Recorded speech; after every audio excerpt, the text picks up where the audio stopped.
Please, allow me to show you something.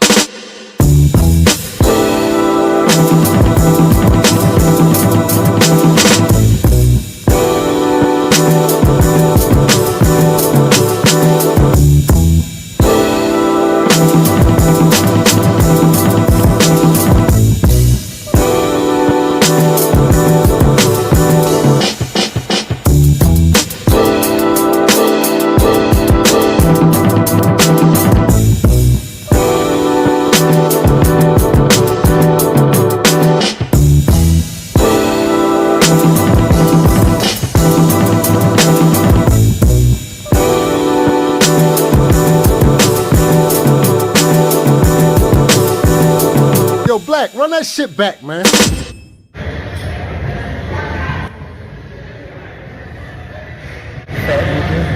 Stay strong for a nigga.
I herald his beginning. I herald your end. I herald Medium Men.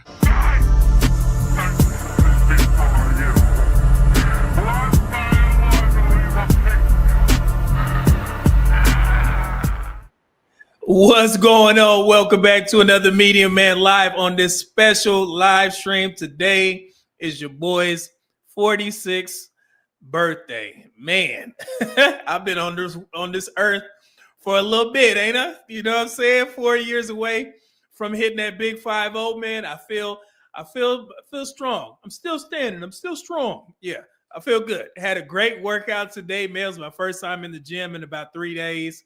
We had an amazing break. You know, my wife took care of me so much, man.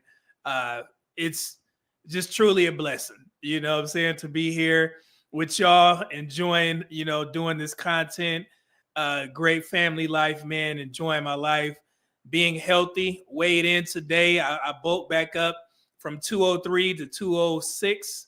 So I think that's my comfortable weight. This is my first time that I've been to the gym where I wasn't all covered up. Usually I was wearing sweats and wearing long sleeve shirts, pants, but I finally got a chance to peel off, and I was absolutely impressed with the results from that from our fitness challenge. And I went ahead and sent Bilal the $200. So if he's in the chat, he can let himself be known. So he got his ducats from your boy because he was actually the one that came in first. So and a shout out to Jeremy as well.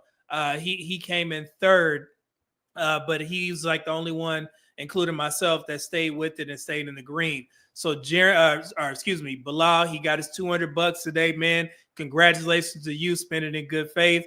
You know, it's an honor system over here. I seen that you was putting in work, so no need for you to send in any pictures and stuff like that. The overall goal was to get you guys on the fitness journey and help you accomplish some goals. And we had a bunch of people lost weight, but we had some that stood out more than most. So shout out to Jeremy and Bilal for doing another fitness challenge. And we will start this up once again in January.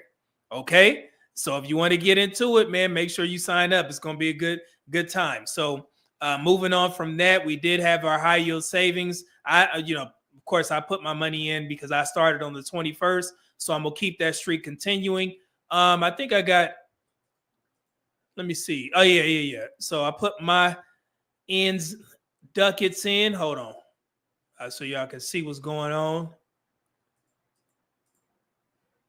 So you won't think that I'm tripping. For extra. So so I submitted my deposit today on my birthday. So I put in $158. So it's in there. And you know what's funny? My high yield savings account actually earned 18 cents. So I got 18 cents in there. So so it's working. We're going to slow walk this process of teaching people how to save, how to invest is next. And then we'll move forward and see what we do from there. But shout out to everybody that's involved in the high yield savings challenge. I did get Tyrone's deposit slip. Thank you for that. And I have been getting IQS your deposit slips as well. But thank you guys again for the well wishes on my birthday. Thank you for the super chats. I'll get to them in a second. But I did take some time to read some of the comments, man. And I know I don't put, I don't tend to post the positives that I see in these spaces because I get them all over. But just understand, Black men, I see all of the positive ones when I get a chance to read the comments, man. You guys saying thank you for help protecting the Black male ethic image. Those mean a lot because we can get in, we can get involved in all the negativity that goes on in these spaces. But when I see comments like that from you guys, I greatly appreciate it. It lets me know that I'm doing something out there, and to be of value in these spaces is definitely important to me. I never want to do any mundane type of content, try and mix it up a little bit as much as possible. So I'm glad that you enjoy what I'm bringing to, this YouTube space, man. It's going to continue to grow. Thank you guys for everything. And the ladies, I appreciate you guys being here. It seems like you guys understand what I'm doing over here. I don't care about the demeaning and the degrading and things like that of women, particularly Black women. I'm just cared about I'm focused on the facts. So so you can take with that what you will. But the ladies, you guys are definitely much needed in these spaces. I greatly appreciate your contributions, man. So it was definitely an amazing, 4 days off, 3.5 days off. So I got a chance to relax. Massages. Oh man, we had an amazing time. So man, I am truly blessed. 46 years old, still, can stomp with the big dogs, put in a little work. What do I got to in the heavy bag, submit a couple folks, pause. But I'm still spry. And I'm looking good and I'm feeling good in that damn gym, man. It was a great shoulder workout today. It felt good to have that rest time and get back in there and spend damn near 2 hours in the gym getting to it, man. Felt like a young buck in my old days. Well, so I greatly appreciate it. But before I get to the super chats, something tragic came over the feed today, man, and I was just so shocked by it. Wow, I did not expect to get this news.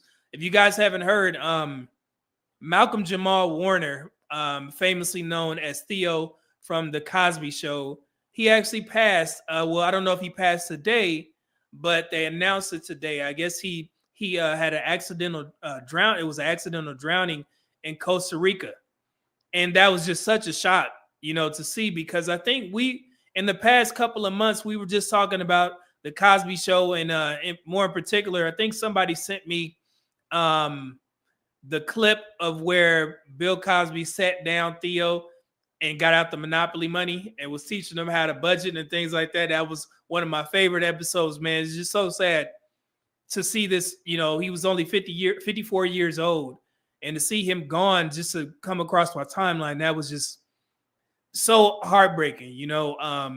He's definitely attached to some nostalgic moments in my childhood, just seeing, the positive portrayal of a Black family, a Black community, and the struggles that a young Black boy was going through growing up, some of the same struggles that I had when I was a kid.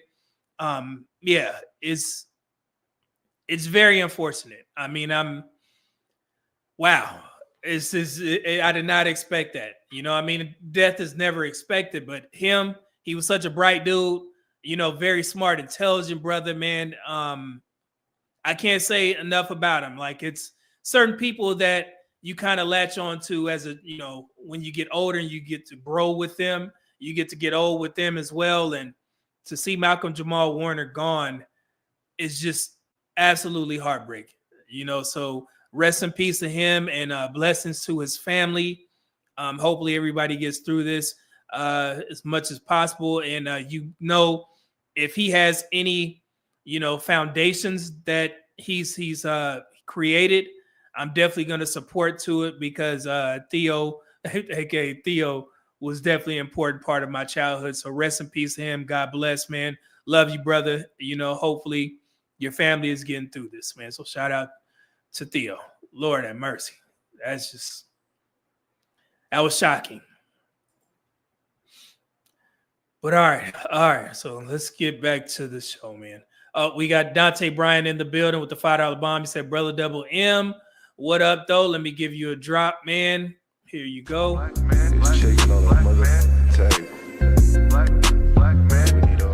man trying to make it in society. Sudden on hip, cause I know they want to rob. Black man is shaking on the mother table.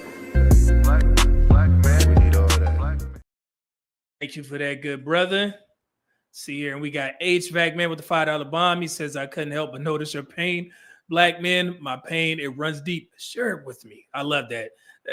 That's one of the coldest things ever. I got that drop somewhere around here, man. But thank you, HVAC man. I appreciate the support, man. Definitely appreciate it. And we got Ola in the building with the $10 bomb. She said, "Happy blessed birthday, Medium Man. Salute. Thank you. Peace and blessings to you, Ola." Let me go ahead and get you a good drop in here. I took it back to my old energy, and she telling me she feel the chemistry. That's bullshit. She just know I'm rich, but keep going, sweetie.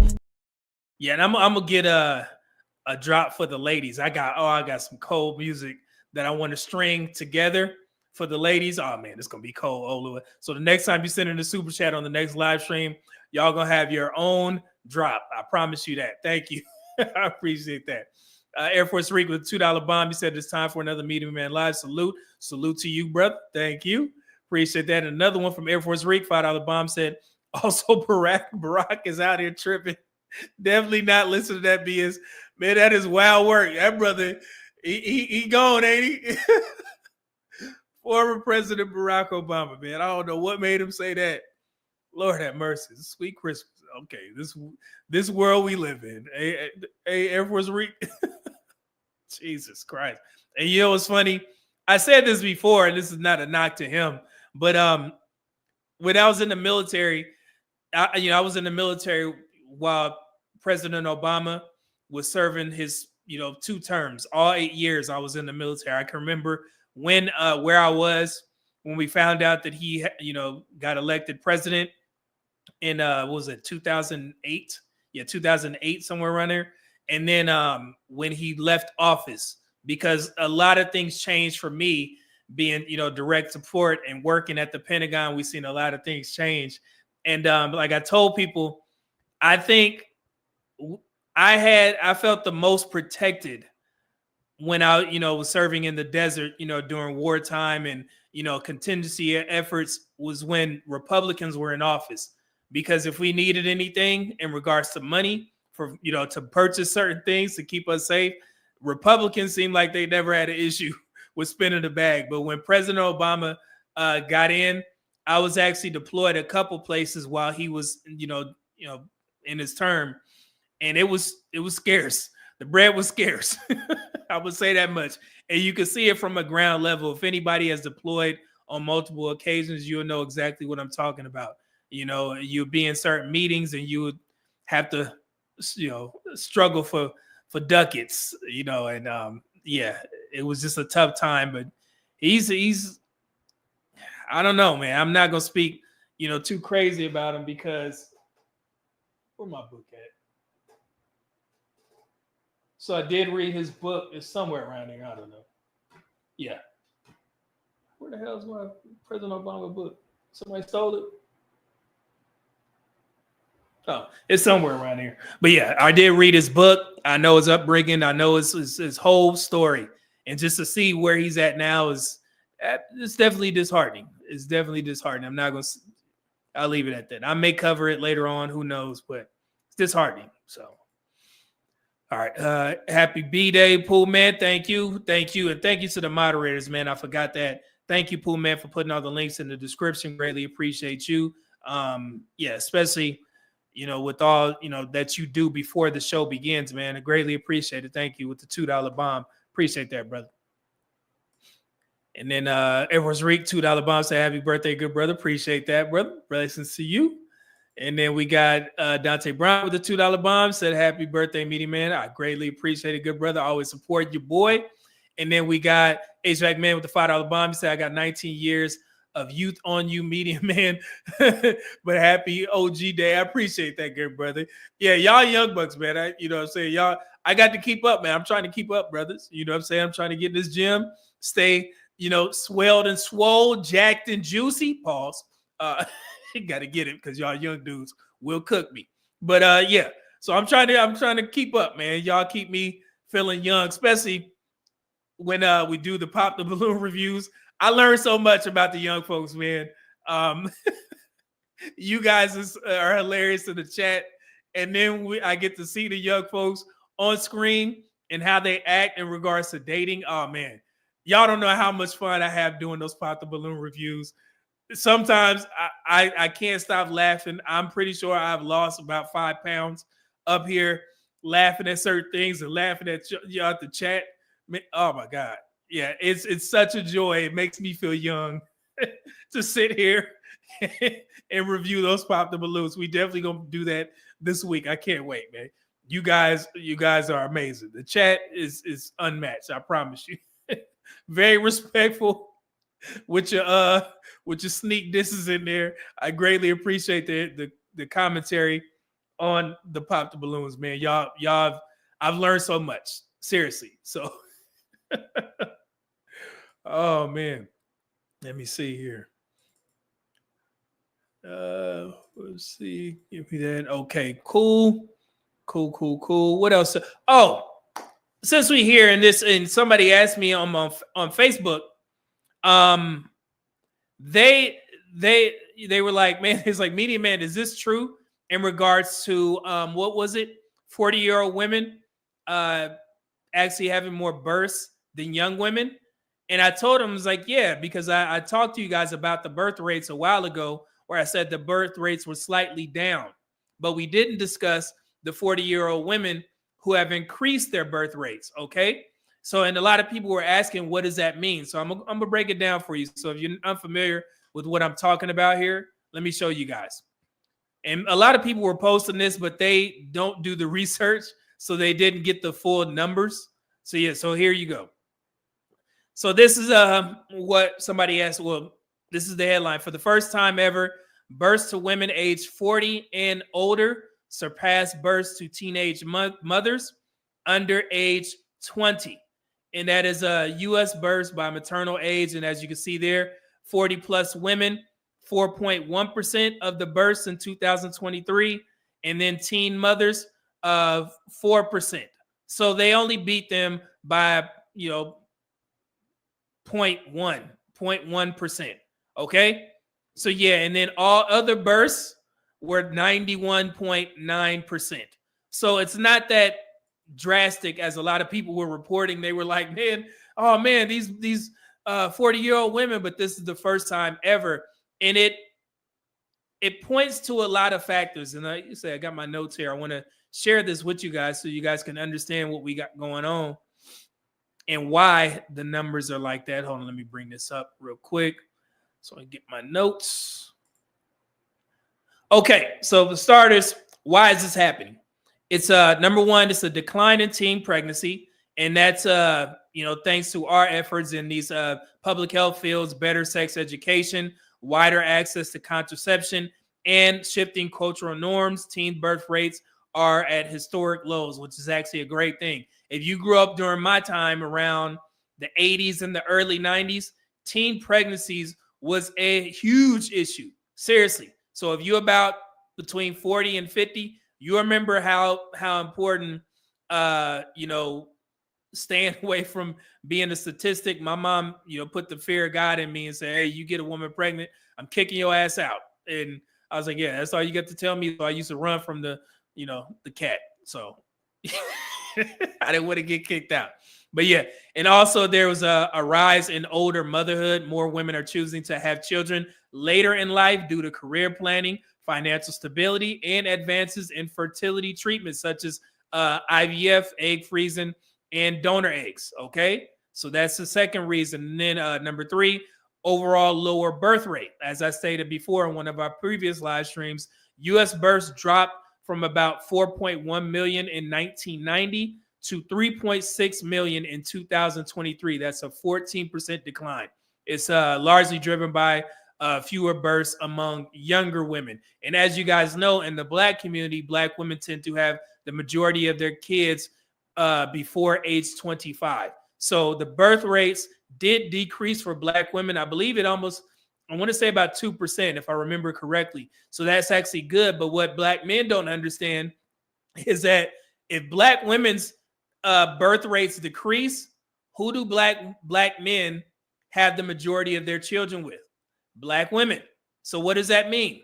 Black men's fatherhood rates have decreased as well. So the last time that we reported, it was only 46% of Black men that had ever fathered children.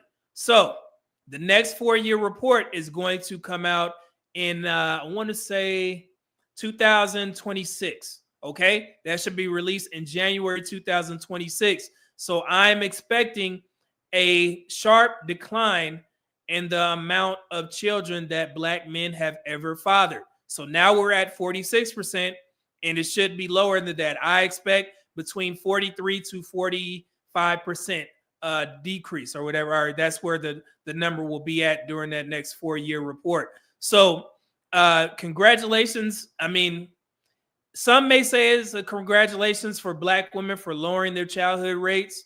And then also a congratulations for Black men for lowering their fatherhood rates. And the only reason why I'm a little bit hesitant to say that is because the way that I present this information, it doesn't give me any joy to pit Black men and Black women against each other when it comes to, births, and fatherhood and motherhood, because we should be having these children within marriages.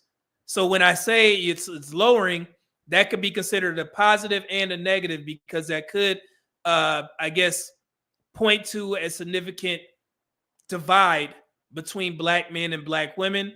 And then also it could point to Black men, being more responsible for not having kids, out of wedlock, and also Black women not having kids out of wedlock. So I'm kind of torn because I want the Black community to do well, but I know how much heat Black men would take if the statistics showed that Black men had fathered more children than Black women had mothered.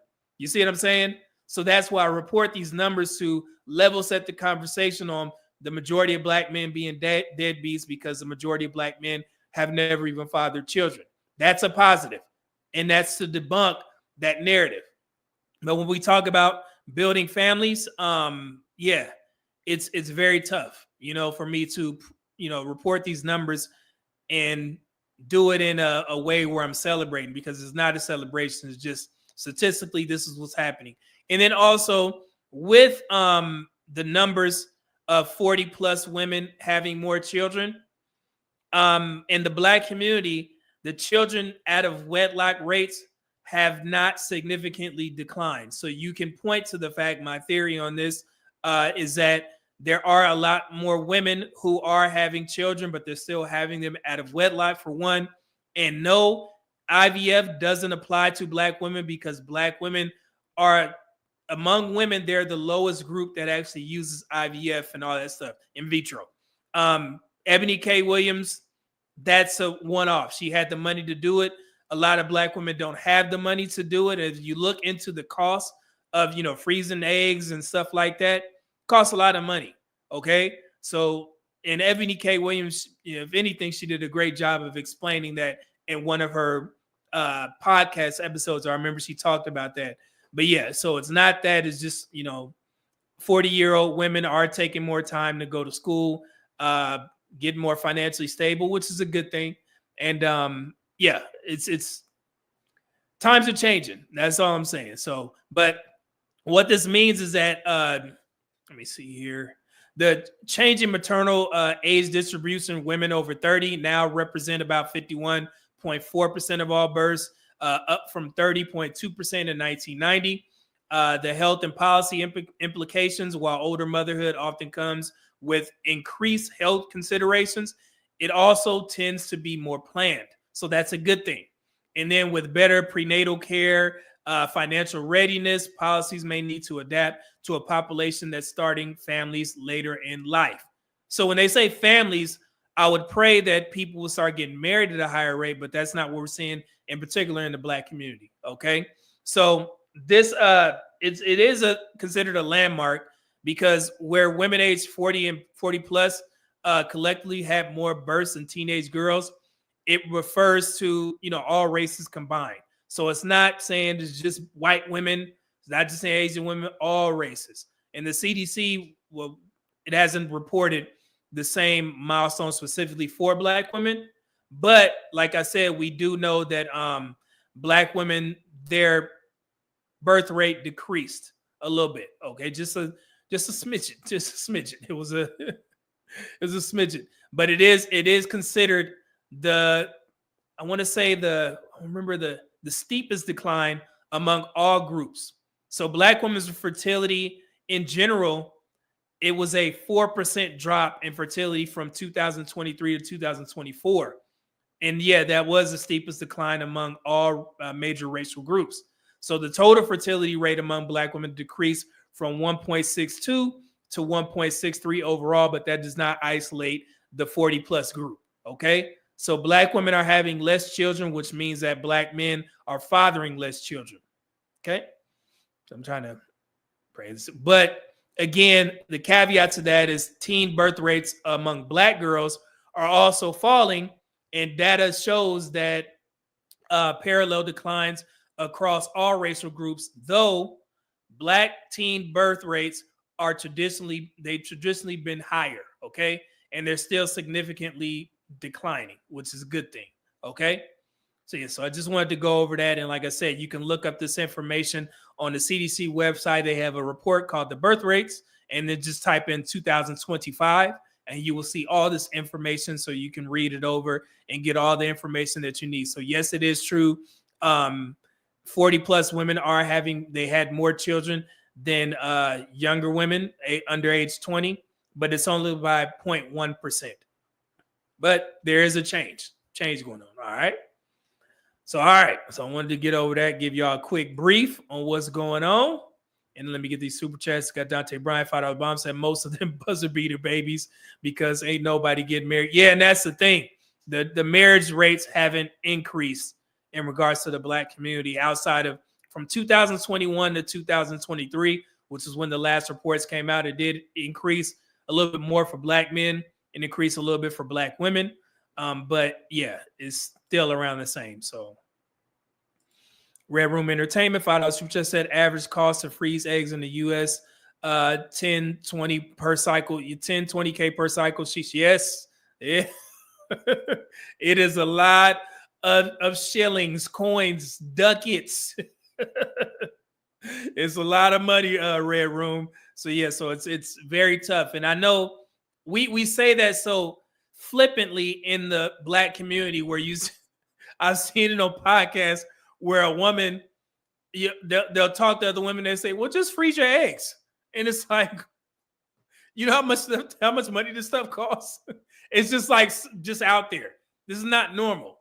Okay. So a lot of women have a lot of, choices that they need to make if they don't want to get up in age and they want to go through this cycle. Unless you got a significant amount of money, you better start making some decisions. And also, adoption is not off the table. I would love to see more, Black children get adopted. So if you're a woman who's battling with the cost of IVF or freezing your eggs and stuff like that, why don't you consider adoption? Because there are a significant amount of Black children that do need to be adopted. So think about that. They could help one of these kids out. Okay, so that's another thing. Let's see here. Okay, and I do have some, man. So these, and the women will enjoy this because I love to have the ladies in here. I know we got Olu in here. So we're going to review two young ladies. And during the last live stream, I did mention that I was going to review a young lady that was on the Pop the Balloon show, Arletta Mooley's Pop the Balloon show. You guys remember me mentioning that? I have the video clipped up. So first, I put a little clip from her intro from the Pop the Balloon episode, and then I'm going to show you what she's talking about. But before that, I have a video of myself in there explaining why I'm reviewing this young lady's content. Now, if she ever sees this video, this is not to degrade you. If you don't know my channel, welcome. I don't do that on my platform. This is just a place of understanding and learning, and hopefully I can help some young women such as yourself when we break this down, okay? So it won't be any dragging or whatever. And Lord knows, young lady, I'm pretty sure the chat is going to enjoy seeing you up here because she is in shape. She's a very attractive young woman, so you guys won't mind, all right? So let's get to it. Fair use, fair use. Here we go. There is only one for me. You have made that a possibility. The issue is that the women that the guys have recommended to me to come on the show, very in shape, they look amazing. However, they naked in the wrong places. Okay? And when I say naked in the wrong places, I'm talking about not on somebody's beach or not in the gym wearing spandex. They're just naked outside. And the guys that send me these IG women, they're like, yeah, she should be good on the show. And I'm like, man, do you know this woman? Like, nah, man, I just follow her. And I'm like, well, if she come up, you got to come talk to her. And he's like, nah, I was just, telling you to reach out to her to get on the show. I'm like, nah, but so that's the issue, Chris. And I thank you for your super chat. But it's very tough. And I had to narrow it down to who was I talking to? William. Telling him, naked in the right places. And that's something that I had to think about, because if I go to a woman's page and she's naked on somebody's beach, like in a bikini or some shit, that's expected. Yeah, you take some pictures or whatever, you put them on Instagram, cool. Or she in the gym and she got on spandex and she's showing her workout. Now, there's a difference with that.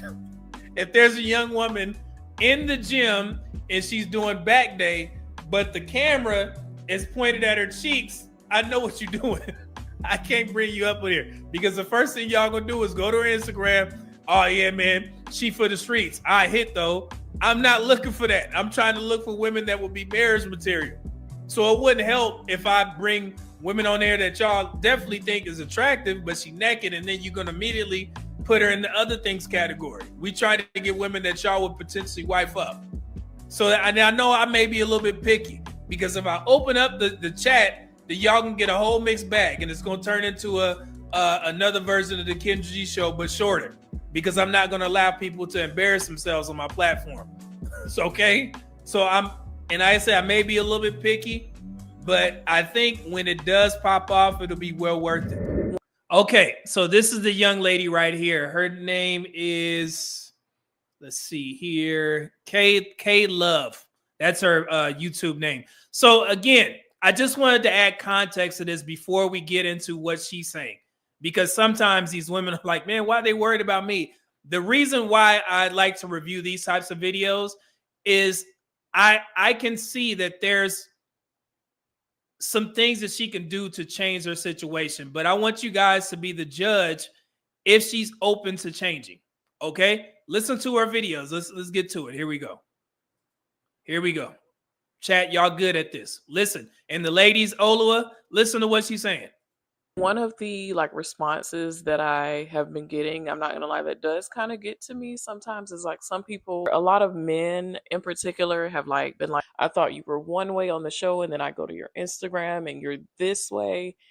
And I'm just like, I'm me. Take her to.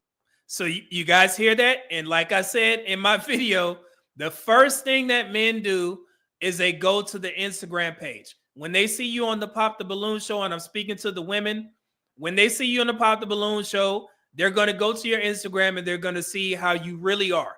That's why when I remember it was a couple episodes where Arlette and BM had removed the Instagram handles of the ladies, because I know there were some content creators that were taking their Instagram profiles and showing it publicly on their live streams. They didn't like that, so they removed them for a little bit, and I guess they put the word out that they didn't want that to happen. But when you do put the Instagrams on there, that's what the guys are going to do, because you are on that line and you present yourself in a different way. And they're like, okay, let me see if her niceness and her softness matches her Instagram profile. And some of the women, they were smart about it and they got rid of all their pictures. And they only left 2 or 3 up there. So you knew something was fishy, because they're starting to learn that, hey, men are going to see me in a different way if they see what I actually am doing on my social media. And with this young lady, everything out. But like she said, that's just her. And we'll get into that in a second. But yes, everything hanging out. Even, like I said, she's in shape, but I'm traditional. I'm an old school dude. The dress that she was wearing on the show, 2 inches above the thing. Y'all know what I mean by that. But yeah, it was short, but she looks good. And I'm pretty sure she wanted to show off her body, which is expected for a young woman. You could do what the hell you want. Who am I? I'm an old ass 46-year-old. But yeah, but I just want to explain some things to the ladies that take this approach or have this mindset. I'm just me. I'm going to do what I want to do. All right. So let's continue. But listen to specifically what she's saying. Here we go. Leave it. And I guess some men feel like I perceive myself as one way on the show, and then they go to my Instagram and they see me dancing, or they see the way that I dress and they're like, oh, how are you gonna find love? How's anybody gonna take you serious? Part of me is like, I get it, but the other part of me is like, honey, I'm me. This is me. I wear what I want to wear. I do what I enjoy doing. And it works out for me. Everybody's not going to like it. I can't really base my life on trying to make everybody happy, because you can't make everybody happy, especially these men. Do I want to find love? Absolutely.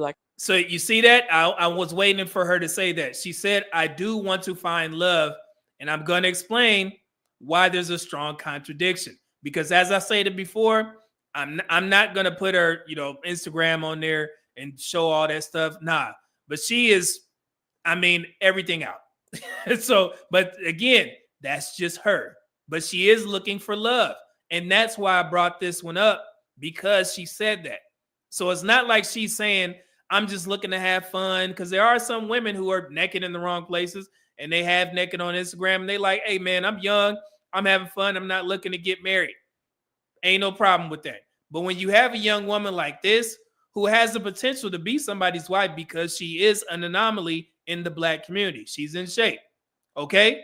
So yes, she should be having the pick of the litter. However, as soon as those men go to your Instagram page, you know what they see? Useful to the group. And that's it. And that's going to make it tougher for you to find love. Listen to your aunt. Okay? Let's continue. I didn't find it on the show, but if I sat up here and I tried to please everybody, I would just be trying like and trying and trying, like no, it would be never ending. Getting popped did kind of make me reflect on some of the things about myself. Like one of the things that I do regret saying, I was asked what is one of my toxic traits, and the thing. So this is good because I've mentioned this multiple times where I say when women say that they're combative or, you know, I like to argue, my thing is I want young men to start asking them, what did you do about that? Don't just gloss over that fact. Like they like to argue and shit like that. What are you doing to change this? Most of the time it's nothing. Listen to her and see if she's doing anything to change her issue, one of her toxic traits. Here we go. That I ended up saying was that I can be rebellious sometimes. And so she said, I can be rebellious sometimes. Guys in the chat, young men, young single men in the chat, how would you take that? If a woman says, I can be rebellious at times, is that a positive or a negative? And would you move forward with that woman if she told you that she can be rebellious? Listen. Oh, got a super chat. What's that? Ronnie C, what up though? $5 super chat said, this is a perfect example of why people use generalizations. When you give a caveat, everybody has the I'm me mindset and think they're the exception. And again, bro, it's my job is not to tell her that she's wrong for thinking that way, but I'll explain what's going to happen. So, okay. So yes, so let's continue. I see some red flags, rebellious, negative. So yeah, so let's continue. When I said it, I immediately regretted it because, okay, I'm an Aquarius and I'm not trying to blame it on my. There goes the signs. And she said, I'm glad she said, I'm not trying to blame it, but she's mentioning it because it does matter to her. She's an Aquarius. All right. Sign, but I just feel like a lot of things with zodiac signs are true. Like everything isn't true, but certain stuff I find is true. Like me personally, a lot of friends or a lot of people that I vibe with, especially women, are Aquariuses, and I just find like similarities in our personalities. So when I said rebellious, it was just like the first thing that came to mind, and I was immediately like, oh my God, I wish I wouldn't have said that because it makes me look like I'm just going out and just doing stuff to like intentionally be rebellious. But so, and that's a good trait. She's aware of how that sounded, but I mean, she did say it publicly, and I'm pretty sure that may have turned a lot of suitable men off. Okay. What I meant when I said it was, you know, this is something that I've been told before, and this is something that I am aware of that I can be this way, but it's something that I want to work on. I was just trying to like acknowledge it, and I feel like it came across like I was saying like, oh yeah, I'm rebellious, and if you say this or do this, I'm gonna rebel against you. Like I'm not gonna lie, like I catch myself doing it sometimes, but I just want to make it known like it's not intentional. So that was one of the reasons that I got popped on, and I understand. But all right, so I didn't hear anything about therapy, or she just says sometimes it happens. So if there was a single man who was attempting to date this woman, how would you take that? Would you be like, that's good enough, I'm going to move forward? She said that it's going to happen sometimes. So I guess she's saying you just got to deal with it. But if you are dating with intention and you want to marry a woman like this who has this issue, you need to be asking, what formal things are you doing to fix this? How are you getting through this? Because I'm not going to accept a woman that can be rebellious at times. Okay. And I told you guys, stop going out there saying women won't allow me to lead. No, you just lead. And if she don't follow, you leave. Simple. Okay. Don't be asking or complaining about a woman not following your lead. Don't ever do that. She just ain't the woman for you. And you know what? Say the same thing for women. If you don't feel that you can be submissive with a man, then you just got to leave. Okay. But the majority of the time, women will get with guys and say, yeah, he wasn't a good leader. I couldn't submit to him. But you got a string of buckaroos behind you. Why the hell you had 3 kids with a dude that couldn't be a leader? And I'm using an example from a Kendra G episode about 4 years ago that I remember, where a woman, and it was a Kevin Samuels clip, where a woman said, you know, he wasn't a good leader. I couldn't submit to him, but she had 3 kids by him. So that's what tends to happen. Women will get in relationships with guys who they say they can't submit to, but you've been in a relationship with this dude for 20 years and y'all been having sex and kids and shit like that. That's why men look at those types of situations as a lie. You just basically lying on this dude because something was good about him and you stuck around for that long. But yeah, this don't apply to her. But yeah, just saying that. Here we go. I don't know. I felt like I was being honest in that moment. Also wanting it to be known that like I'm not going out and like intentionally being this way. I think that this is a personality trait or characteristic for me, and I'm aware of it, but I admit that it's a toxic trait, so it's not something I'm proud of. So I think when I said it, I just felt like, oh no, I wish I wouldn't have said that. So again, after that, the end of the video, she's just saying it's a characteristic of her. So you got to be able to deal with that along with whatever else she got going on. So she didn't say anything about she's working on that. So that could be a potential issue for a lot of guys. And maybe that's the 80-20 rule. That may fall in the 20% bad and 80% of the rest of her is good. Who knows? But for me personally, that's huge. Okay, a woman that could be rebellious at times. And the way that looks, at, to use an example, is let's say you guys are out and about and you're a man and you see something going on, because a man, you should always be scanning the scene. Y'all just got back from dinner, you walk into your car and you see some danger going on or something like that. And he tells you, hey, yo, go to the car, and close the door. Are we going to go around this other way? But her being a rebellious person, she can be like, what you mean? Get loud and stuff like, what? No, it's too far to walk around. I'm not walking around. Why? No, my feet tired. That's an example of a woman being rebellious and not listening to your leadership, because you're trying to keep her out of danger. You're not trying to cause a scene. So you're trying to tell her quietly, hey, we're going to take the back route because there's some things over there.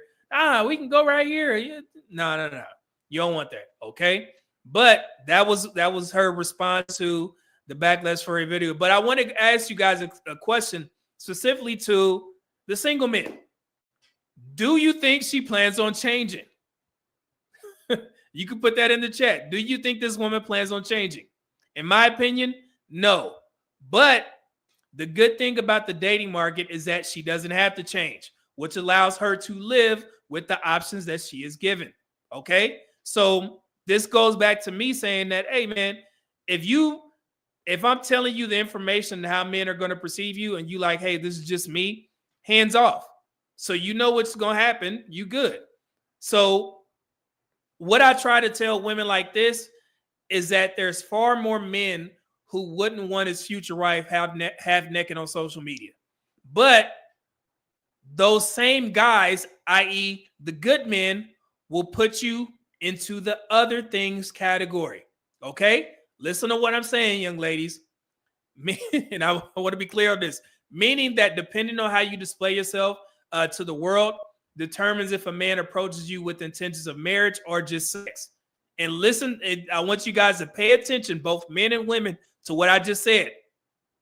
Good men and not Pookies or Ray Rays, because it's easy for you to disqualify those types of dudes. But the guys that you would want to marry do the exact same things, depending on what type of energy you are presenting. Okay? And I want to be clear on that. Good men have flaws and they will get in where they fit in just because they can, because you are going to be attracted to your type. They will approach you because she is in shape. She looks good. She's an attractive young woman. She ain't going to entertain Pookies and Ray Rays, but she will entertain good men. And guess what? Good men will consider you in the wives category or the other things category. Yes, they will take advantage. Useful to the group. So I want women to pay attention, because it seems so cookie cutter on social media where women like to think, oh, yeah, man, they got these good guys. They don't approach me and all these Pookies. No. Good men are smart. Okay. So we know that, that those guys may be attractive to you and they will approach you. Okay. I just want to be very clear on that. But there are some guys, I don't know if you guys said this in the chat, but there are some guys who don't mind, as a woman being half naked on social media. But 9 times out of 10, ladies, those are the types of men that you don't want, are the types of men who pay for OF subscriptions. Okay? So again, like she said in the video, that's just me. And you are correct. But just remember that you determine the intentions of the men who approach you. And I'm telling you guys, the ladies, take it from a 46-year-old unk. I promise you. All right? And I'm just trying to be very transparent so you guys won't be out there getting ran off. Because like I said, this young lady, she's going to attract a lot of good men. But as soon as they open up her Instagram, it's curtains. They're going to immediately be like, oh, man, I'm attracted to this woman, but she half naked on there. But she like me, and I like her. I like her physique. So I'm going to go ahead and sneak in, and I'm going to run off.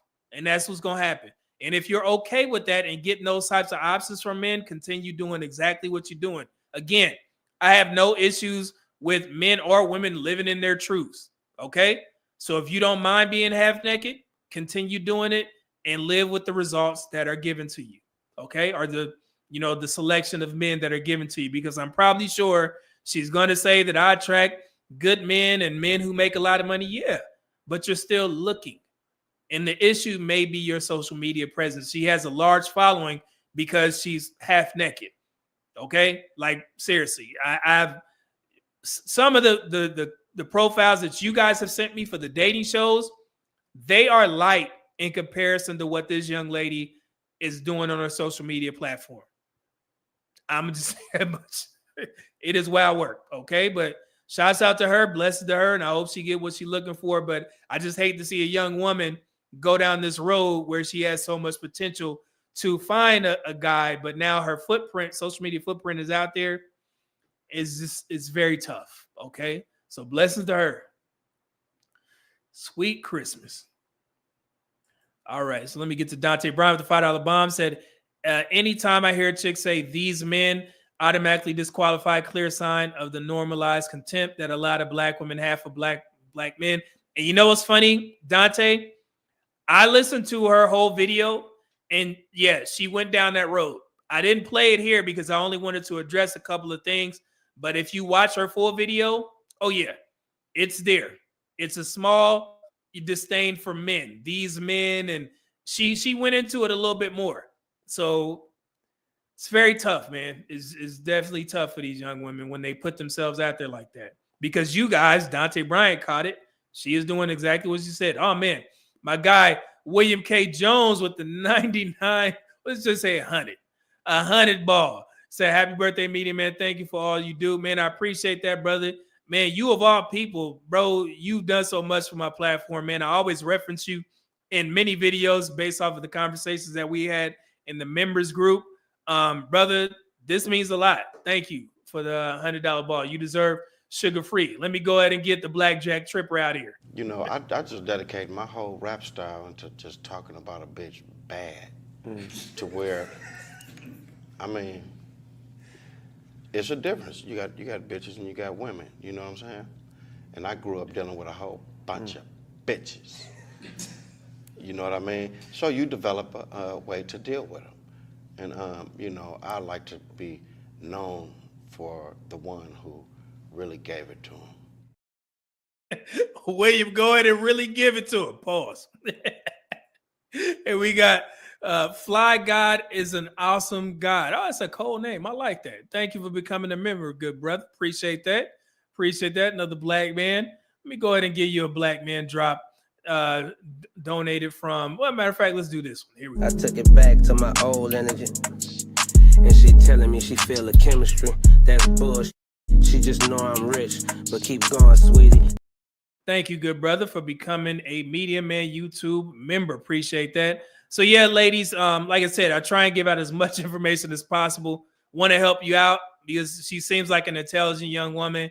But once that footprint is out there, Lord, my God, it's y'all. I don't have to say, y'all know, y'all, the dudes in the chat know when you see those Instagrams pop up, when you watch the Pop the Balloon, what's the first thing that y'all do? You go to the social media, you go to Instagram, and you want to see how she living. It's just, it is what it is. And then, like I said, man, it's going to be tough. It's going to be a lot for a guy to accept, you know, you half naked on there. But yeah, it's wild work. But anyway, all right, so let's go to the next young lady. Now, I told you I had two, which were very interesting to me. This one is a little bit different because she did a response to this. She got pissed off. But we got we got Olawa in the chat. If we got any other ladies, I want you guys to chime in if possible. Guys, listen to what she's saying, her requirements. And also, I'm going to point out some things here in a second. This one was good. Here we go. College friend told me I was asking for too much in a potential partner. I'm going to let y'all be the judge. Okay, so clear skin, straight teeth, the braids look nice, skin complexion is amazing. So yeah, so she's an attractive young woman, okay? Let's get to it. So I am Leslie. I am a 31-year-old single Black woman in North Alabama. I have my bachelor's degree and my master's degree. I don't have any kids. I have. Okay, so again, that y'all gonna just have to get used to Black women bringing up their college degrees, which is actually a great thing that she accomplished at bachelor's and a master's. She has no kids and she lives in North Alabama. Okay, so it's a huge population of Black folks that live in northern Alabama. So yeah, but that's gonna come up here in a second. So yeah, so she's an attractive young woman. No kids. Let's go. Here we go. Have my own everything, just to throw that out there. I'm going to run down. And she said, I have my own everything. So she wants credit for being an adult. Okay, so congratulations to you. On my main non-negotiables, and y'all can be the judge. My first non-negotiable, I don't want a man with any children. I don't have any children myself. I don't know if I want that type of life. I need a partner that is on that same level. Okay, now that's hey, you speaking my language, young sister. That's what I always say. Hey, if you're a Black woman that don't have buckaroos, get you a man that don't have Black man that don't have buckaroos. Okay, so yeah, because Black women, only 39% of y'all don't have children, as opposed to 54% for Black men. So I want y'all to link up with one another. So that's not a crazy request. We can all agree. Let's continue. Second, so I have my salary position, and I also have different side gigs that I do. I like to spend money. I like nice things. I like to travel. I need a man that likes those things as well. What y'all think? She liked to spend money. If I heard that, hey, I like to spend money. All I hear is debt. And then you think about the college degrees. We about to go over the educational statistics here in a second. I think about college debt. Like I said, okay, so she needs a man who likes to travel and don't mind that she likes to spend money. Okay. Hey, I'm trying to work with you. Here we go. That's a non-negotiable. I need a man that is educated or knowledgeable enough to have certain conversations with me regarding culture, race, history, those type of things. Okay, so let me go ahead and address this so we can start. I'm going to start being more vocal with the degree statistics in the Black community. So it is very rare for a Black man to find a Black woman that has a college degree, because only 29.3% of Black women over the age of 25 have a bachelor's degree or higher. And it is even tougher for Black women to find a Black man with a college degree, 22%. Okay, but that is only a 7.3% difference. So if that is your standard of having a guy who's on the same educational level and he has to be Black, just like it's tough for Black men, it's tough for Black women to find that as well. So no, and I'm saying this because the narrative is that Black women are earning all these college degrees and Black men are just not going to school. Guess what? Damn near the whole Black community ain't really going to school, because less than 30% of us don't have a college, or less than 30% of us are the only ones that have college degrees. Okay, so 70% of us don't have college degrees. Okay, so I wanted to put that out there. So that's just for her own essay. Okay, situational awareness. You're going to have a tough time finding a Black man with a degree, just like you're going to a Black man with a degree would probably have a tough time finding a Black woman with a degree. Make sense? All right, let's continue. I also need a man that's kind. And I also need a man that spiritually we're on the same page. I also like fine men. So essentially, I am needing a fine, tall Black man between. She added that tall in there. So that's going to make it a little bit tougher. Fine, tall Black man. The ages of maybe 28 to 42, maybe at the least. no kids, educated, like the male me. Am I She want the male her. asking for too much? Okay, so let's stop it right there. What do you think? What do y'all think about her standards? Honestly, especially in northern Alabama,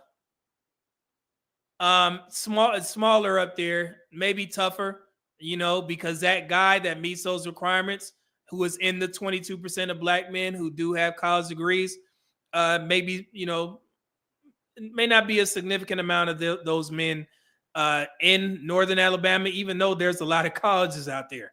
I'm pretty sure they got a bunch of HBCUs. We got Alabama University out there, Auburn out there. So it may not be that tough. But the caveat to that, and I'll explain it in a second, is that those types of men that meet your requirements, they have to want you as well. Okay? And I think that's the biggest issue that a lot of women miss in these spaces, because they'll get offended when somebody mentions that, like, hey, yeah, you can have all these requirements. Which I don't think, if you expand to date outside of northern Alabama, it shouldn't be hard to find. Okay? But they have to want you as well. And men, ladies, don't get offended. You guys should already know this if you're on social media talking about this. Men do put a lot of stock into a woman's looks, and also a lot of stock into a woman's weight. Okay? So if you are not as fit as you can be and you want that man to match you and be a male version of you, then you need to be, he has some requirements as well. So if that man was staring you, smacking your face with a bunch of other women who may be in shape, I'm saying that for a reason, okay? Then it may be a tough go at it for you and not for the other women, okay? Let's continue. Now, this was her response. And of course, yeah, you know what's going to happen. Here we go.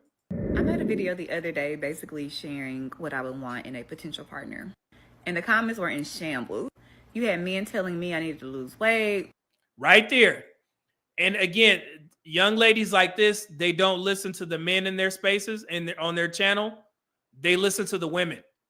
And that's wrong. Okay? So if there's a bunch of men in the chat saying, hey, you need to lose a little weight, then I think you should take that advice, because I did see one of her pictures.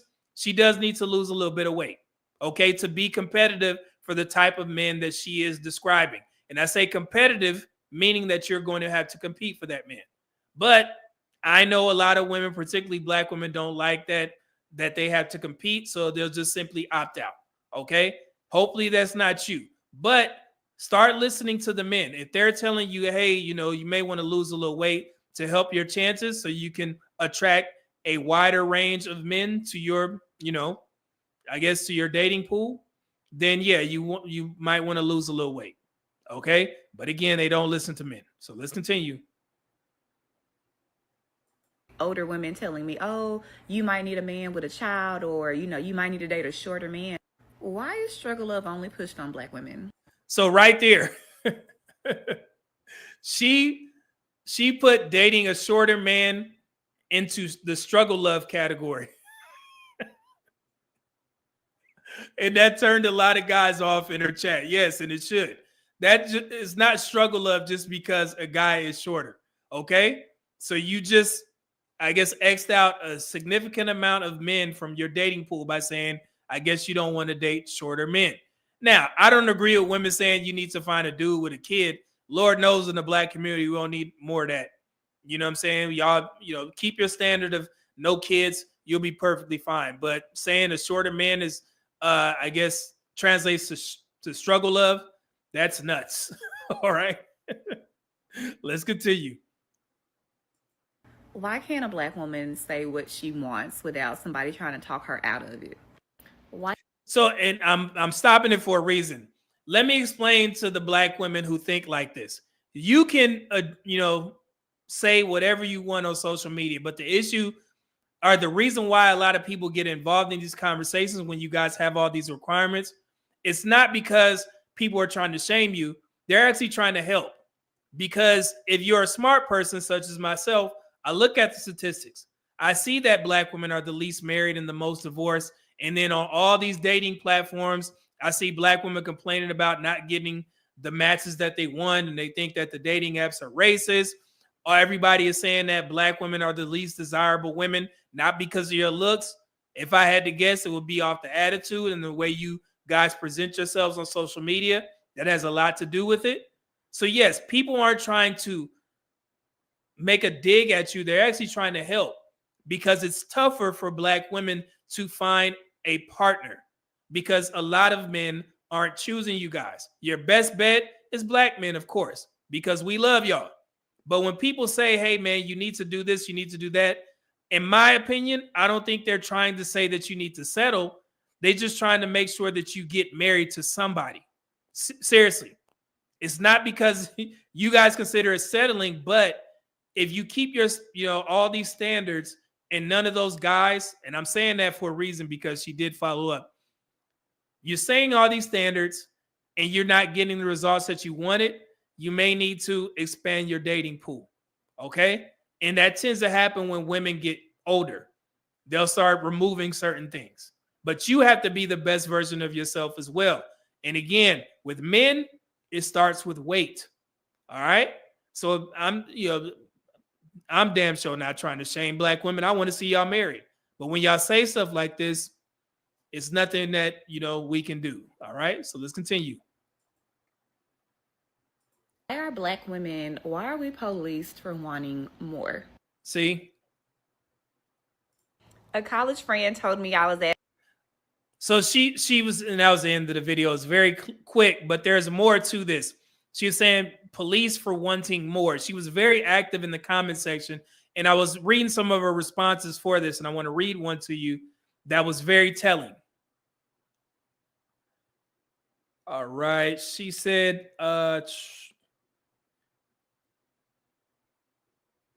so a guy said, so you classify shorter men as struggle love, but don't understand how your weight, we can see it in your face, makes you someone else's struggle love. Self-awareness is key. And this is not about you being black, but rather the fact that there are tons of women that would be more attractive than you, and they will have a better chance of getting the men you want than you will. And like I said, I think the young woman she's attractive, but she needs to trim up a little bit so she can be more competitive on the dating market for the type of man that she described. Because guess what, young lady? Every woman describes the same man that you just described. So you're going to have to compete. Okay? She responded. Listen to this. She laughed. She said, I only date tall/slim men with money. So what are you saying? You must not be tall, and that's okay. There it is.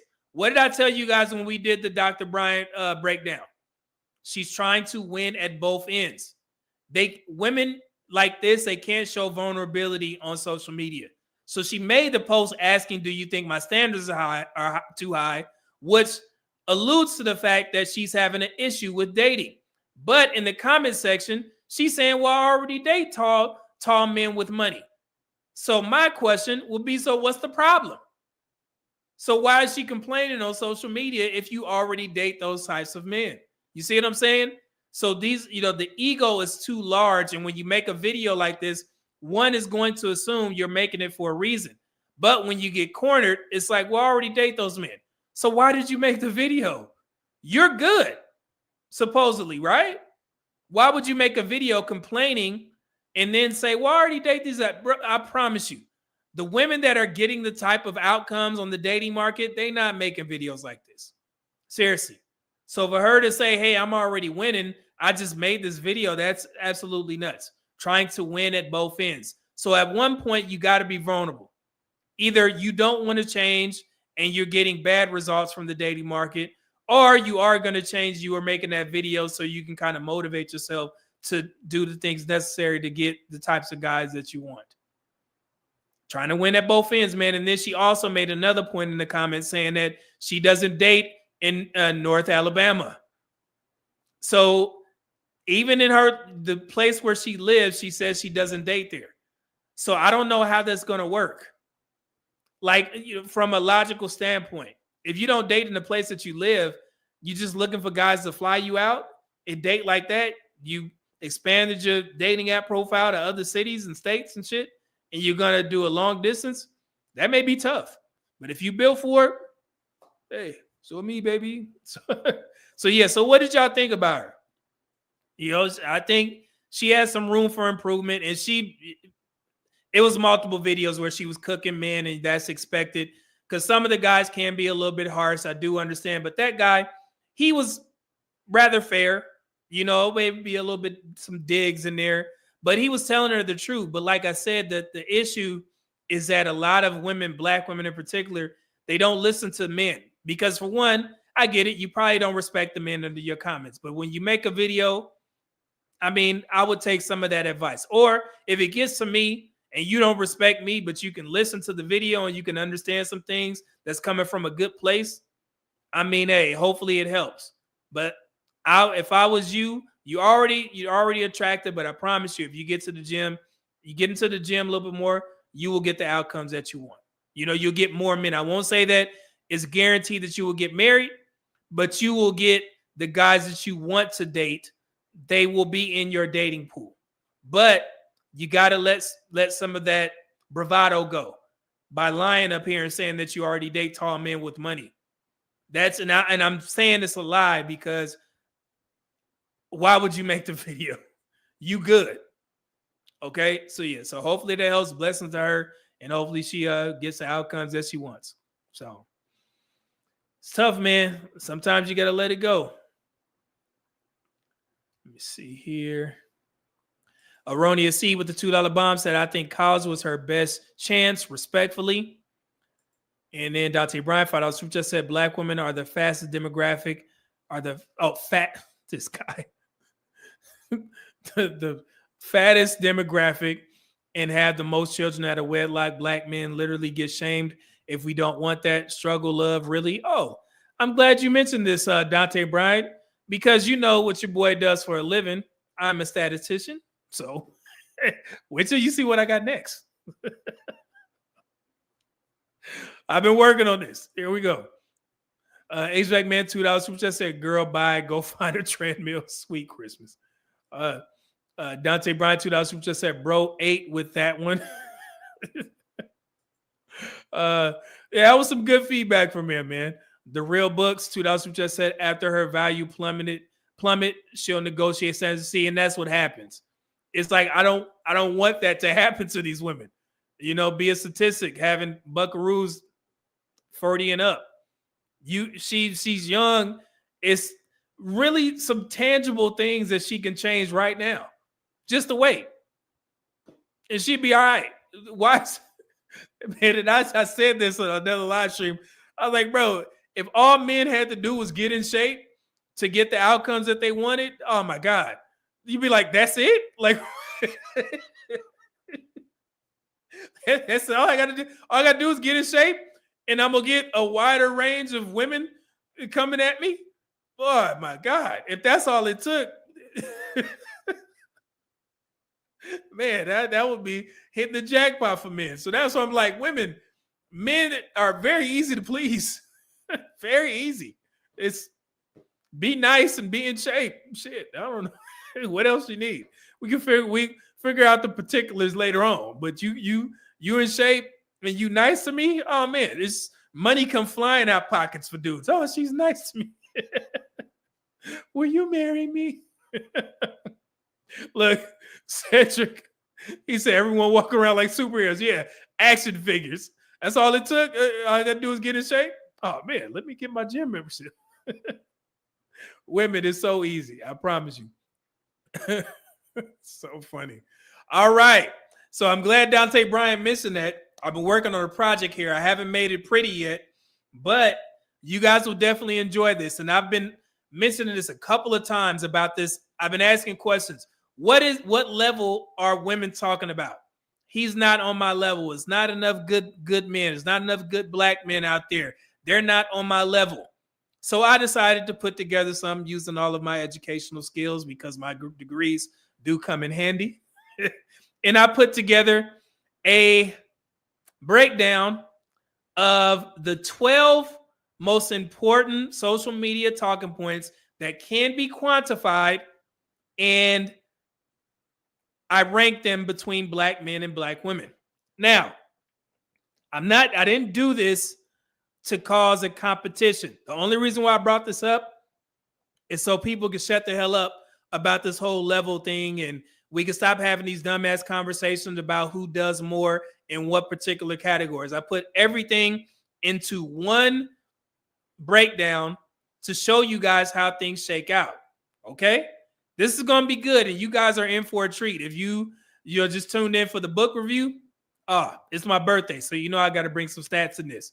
Watch how this breaks down. Dante Bryant, $10 bomb, said, I kid you not, I had what had to be a full 3 to 4 hour conversation with my mom because she was upset that I say I had no interest in raising another man's children since I don't have any of my own. Yeah, I don't know why that's hard to understand. You know, shout out to moms, but I'd be curious, like, why women don't understand it.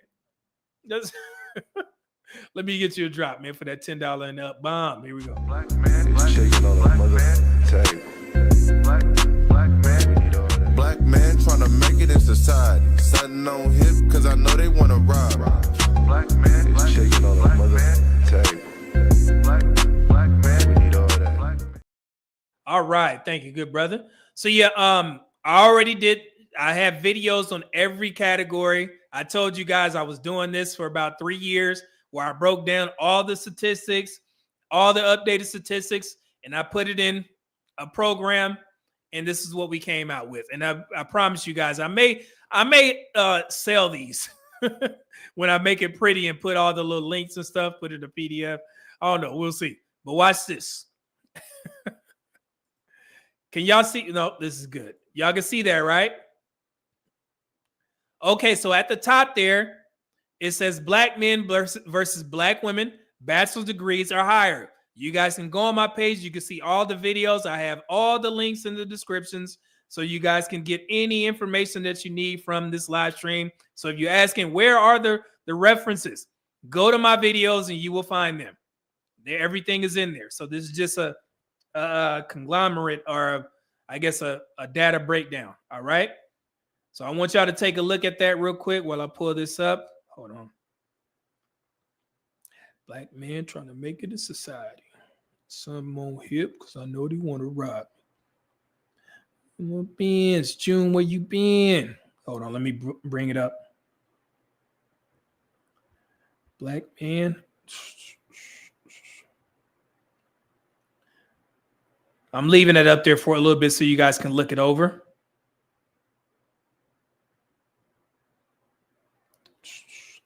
I got some notes here. I'm just trying to find them. Not that one. I'll find it.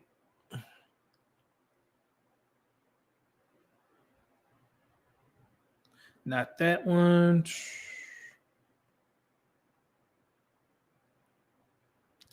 God dang it.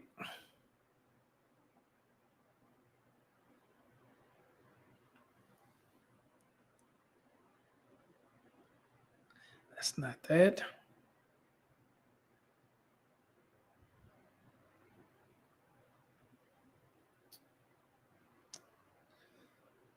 Man. That's what you get. I was doing too much thinking. Hold on one second. That's not that. No.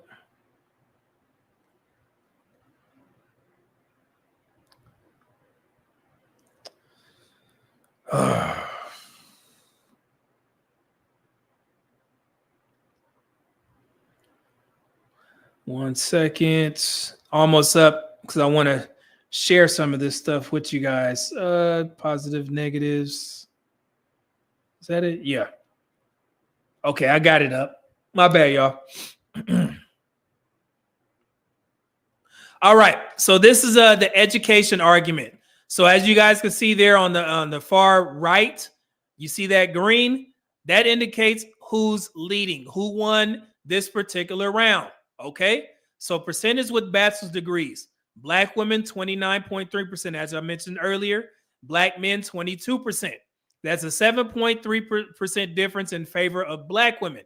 And then total population, black women, degree holders, 3.5 million. Black men, 2.2 million.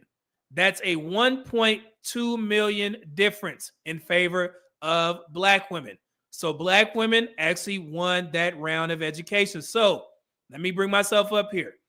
If there are any arguments about degrees, black women have more degrees than black men, which is why they won that round. Okay. And I'm saying won because for some odd reason, seems like it's a competition in the black community. So I'm giving you guys credit, both ends, black men and black women. So y'all can shut up about the conversation. All right. And then, but with education, black men versus black women, STEM degrees. And this is from 2012 to 2022, of course. Total STEM degrees / certificates, black men, 326,000. Black women, 199,000. That is 126,000 difference in favor of black men. Percentage of total STEM degrees, 7.5% black men across all years. And then 4.5% for black women across those years. That is a 3% difference for black men, which means that black men win that round. So in STEM degrees, if you guys have a conversation on anybody's platform, black men hold more STEM degrees than black women. Fair? Fair. Okay. LJ. 1999 bond. Happy belated birthday, bro. Congrats. And thanks for making the short form statistical videos really helpful. Yeah, man, I'm going to continue to do those. You guys tend to like that. So yeah, I'm going to definitely keep kicking those out. Thank you, good brother. Appreciate that. Let me get you a drop here. I took it back to my old energy. And she telling me she feel the chemistry. That's bullshit. She just know I'm rich. But keep going, sweetie. Thank you, good brother. Appreciate that. All right. So STEM degrees, black men. Overall degrees, black women. Let's keep moving. Black women versus black men breakdown for student loan debt, both in total amount and average loan size. Okay, so at the top there, the category is average undergrad debt. Black women hold $41,000 undergrad debt on average. Black men, $35,000 undergrad debt. That's a $5,801 difference. So leading in that category, which is considered a negative, black women have more debt. Average graduate degree debt. Black women, $75,000. Black men, $61,000. That is $13,000 more than black men. Black women own more debt in the graduate degree department. Okay. Then percentage of black borrowers who are women, 66% are black women. Okay. Black men, 34%. Black women are 2/3 of black borrowers. 2/3. So black women borrow more money than black men for college. Cumulative debt total, total U.S. debt, $929 billion. That's 66%. Remainder, 34%. 1.6 trillion. Women hold the majority of the debt. Okay, black women more debt. So if women own more college debt, black women own more college debt in total as well. So in that particular category, black men lead. They won that round. Okay, so like I said, you see the red, that would be considered a negative debt, and we just talked about that from that woman. So black men versus black women student parents in college, which is very important. Percentage of college students who are parents. Black women, 40%. Black men, 21%. That is a 19% difference. Black women lead in that particular category. There are more black women who are parents in college than black men. Excuse me. Single parents in college. 62% of black mothers are single when they are in college. Only 39% of black men are single fathers in college. Mothers are 1.6 times more likely. Black women, that is a negative. Okay? Married parents in college, 38% of black women are black mothers. Or 38% of black mothers are married, as opposed to 61% of black fathers are married in college. That's important. And like I said, man, you see how these numbers shake out when you break them down? because people like, and I hate that the black community does this. Black women got more college degrees than black men. But did y'all actually have, ever sit down and look at all of this information that goes along with this? This is crazy, right? I know this is some new information for a lot of people. Okay, so there it is. So on that would be considered a positive if the majority of the black fathers are married. That's a positive. So black men win in that. And then total student parents, of course, 2.7 million mothers for black women, 1.1 million fathers. Mothers equal 70% of the total. There are more black women who are parents in college. So black men win that group as well. Okay? Y'all see what we doing here? Let's continue. Income. Black men versus black women. And this is from 2024 and 2025 first quarter results. Tomorrow, second quarter BLS report, annual or quarterly income will be released tomorrow, and we will do an update. So for 2024, the weekly annual income, black men, it was $1,002. Black women, $922. That is $80 more dollars per week. Black men lead. 2024 annual income, $52,104 for black men, $47,944 for black women.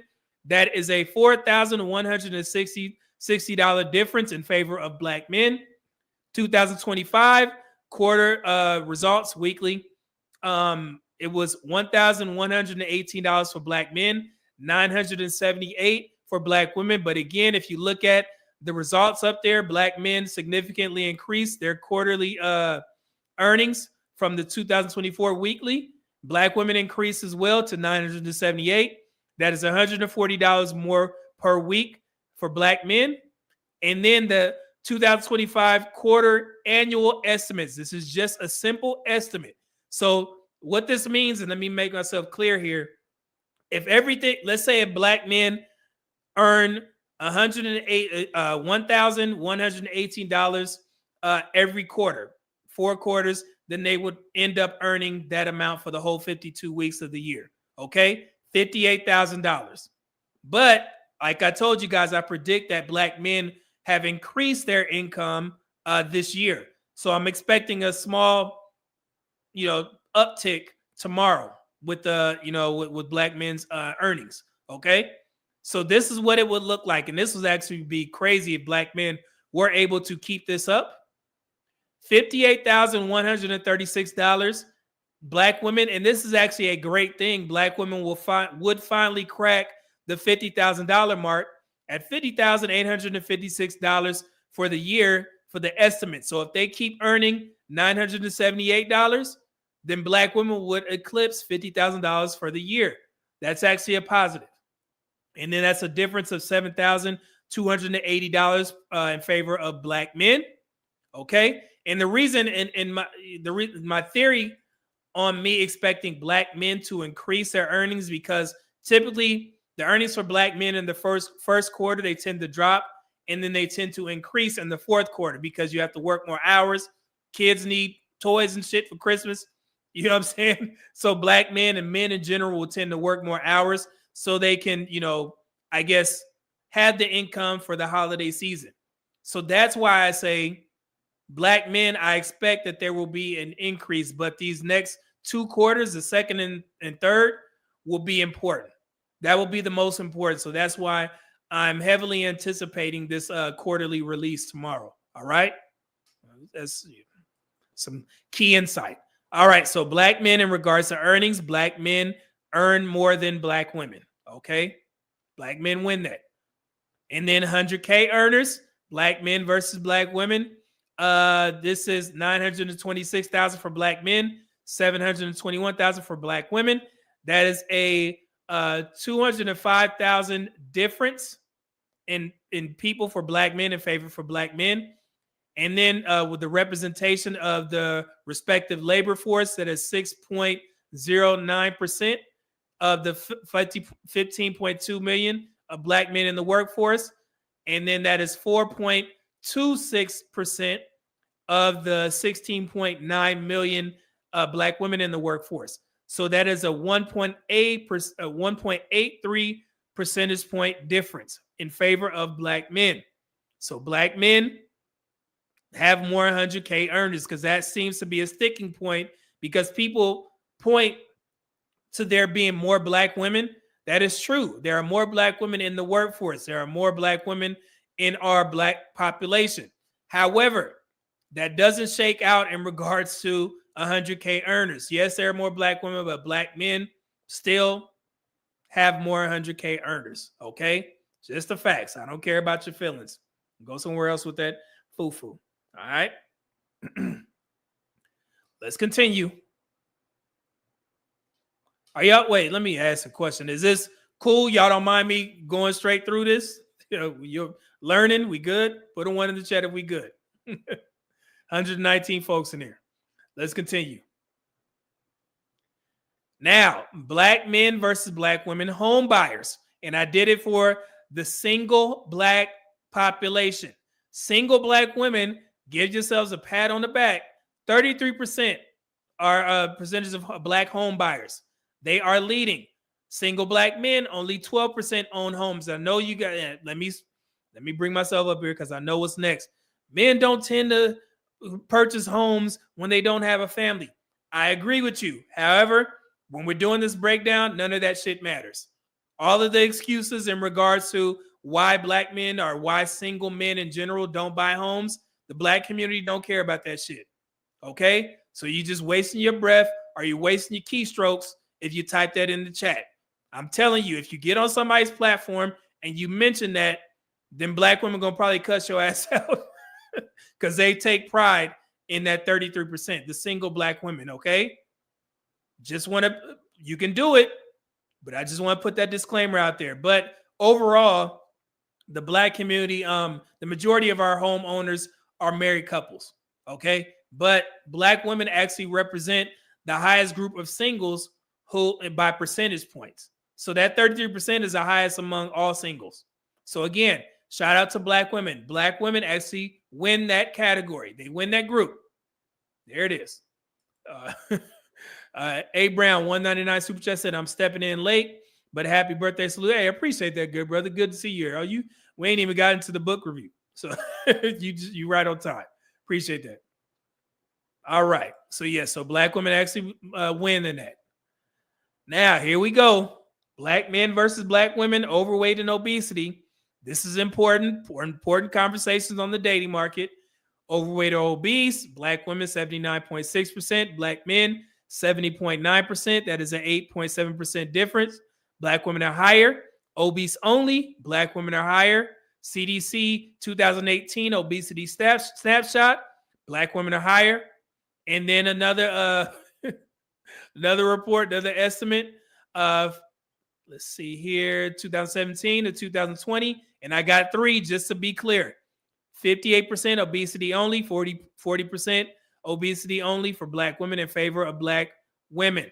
Okay? So black men actually win that group because they are less obese and less overweight than black women. Okay? There you go. So I got 3. I had to get a bunch of references.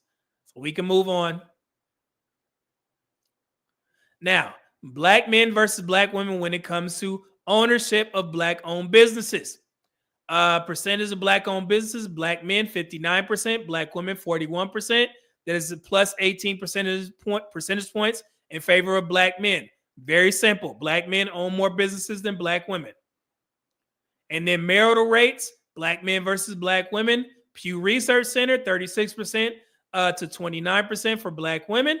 That is a 7% difference. And then the black demographics, they reported theirs from 2021. It was 34 to 27%, still a 7% difference. So black men actually lead in that category.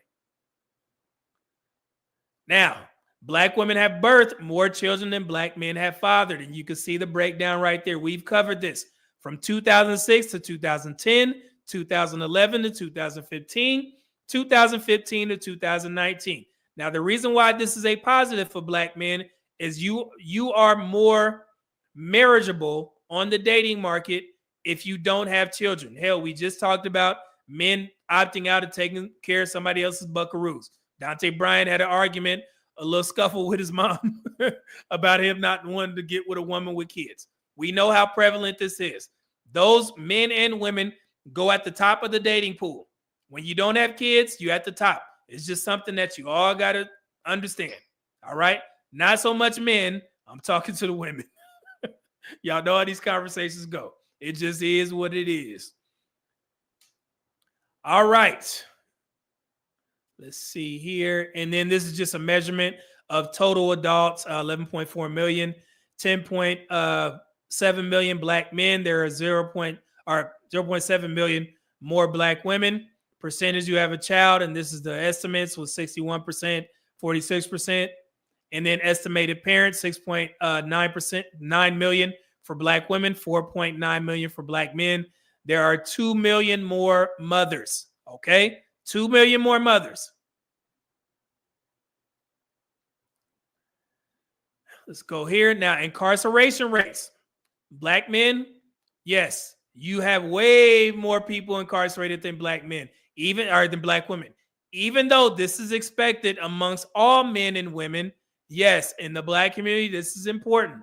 So 666,000, which is a crazy number of total black men incarcerated, 74,000, which represents 10% of the black community that are incarcerated for black women. So that's a total of 740,000.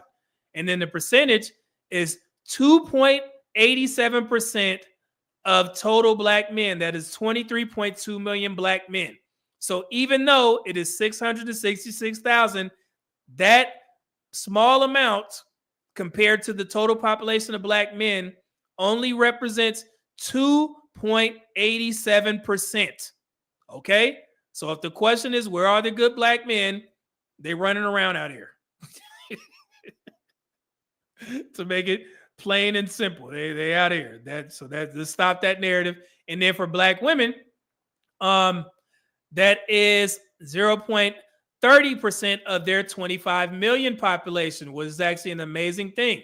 Black women actually decreased their incarceration rates at a lower rate than black men.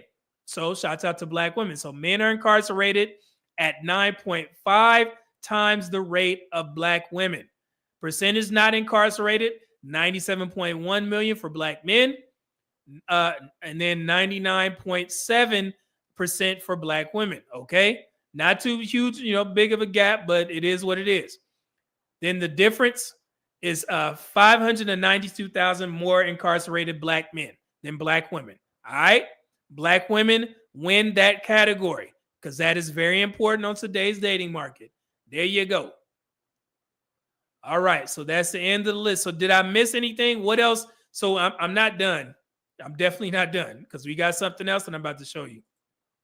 So and the good thing about this chart, we can always add other things that are quantifiable. So if you guys come up with something else that you want me to add to my, my formula, I definitely will. Okay, but as of now, those are the most important social media talking points in the black community. So I just cleared all that shit. Okay. Make sense? All right. But we're not done because I know you guys are like, well, what are the results? I got you. Hold on. Let me bring this up. And I know because I see that there was that gay dude saying that he did his his calculations. Nah, bro. This is education over here. Here we go. Where we at?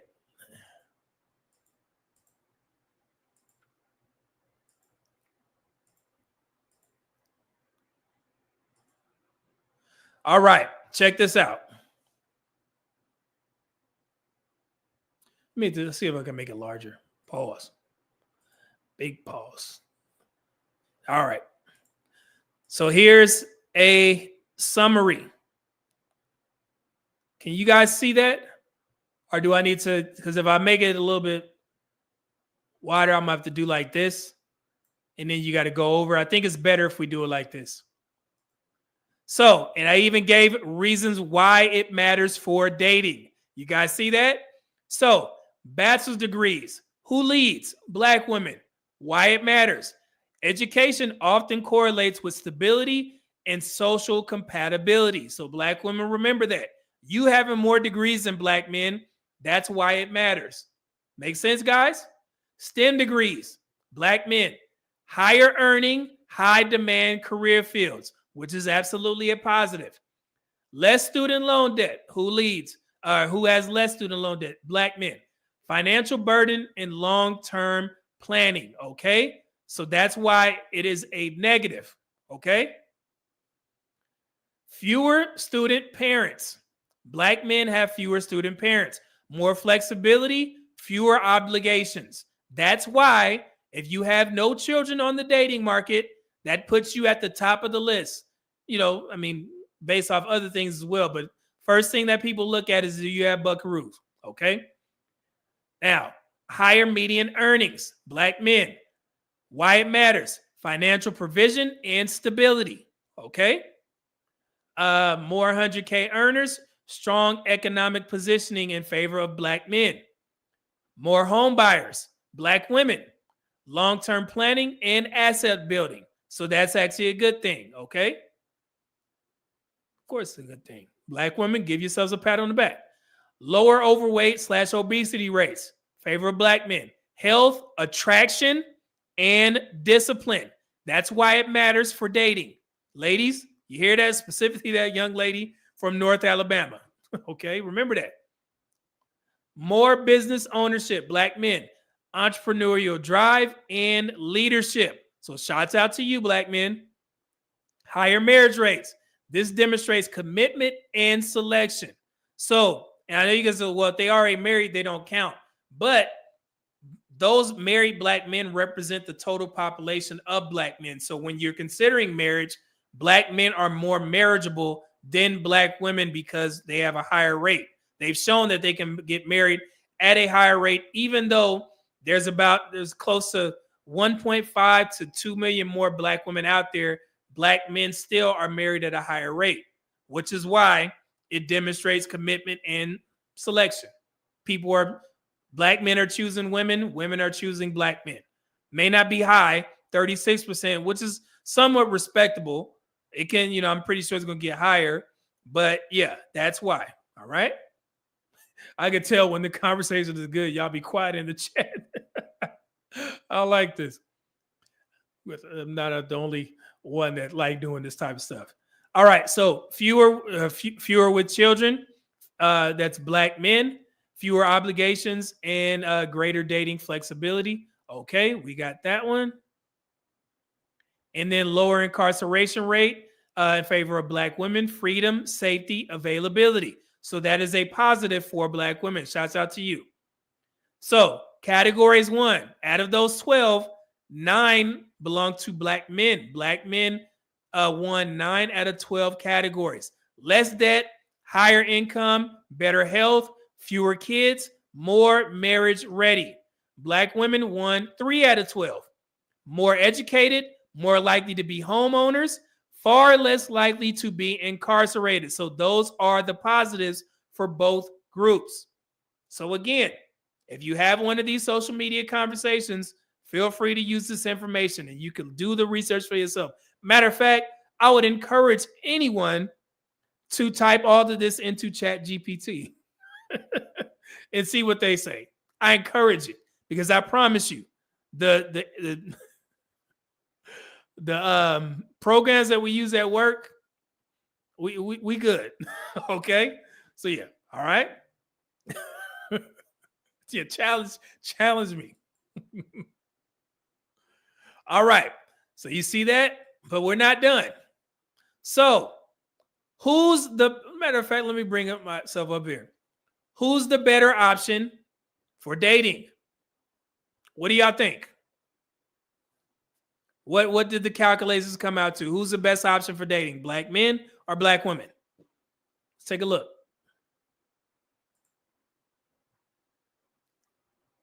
They gonna hate my ass for this. All right. So here we go. 9 wins for black men, 3 for black women. Evaluating dating prospects, black men versus black women based on the 12-point scorecard. Let's assume each of the 12 factors reflects a positive trait in the dating/marriage market, such as financial stability, lower baggage, debt, obesity, incarceration, and greater availability, being childless or not incarcerated. Okay, that's what I came up with. Conclusion: who is the better dating prospect on paper?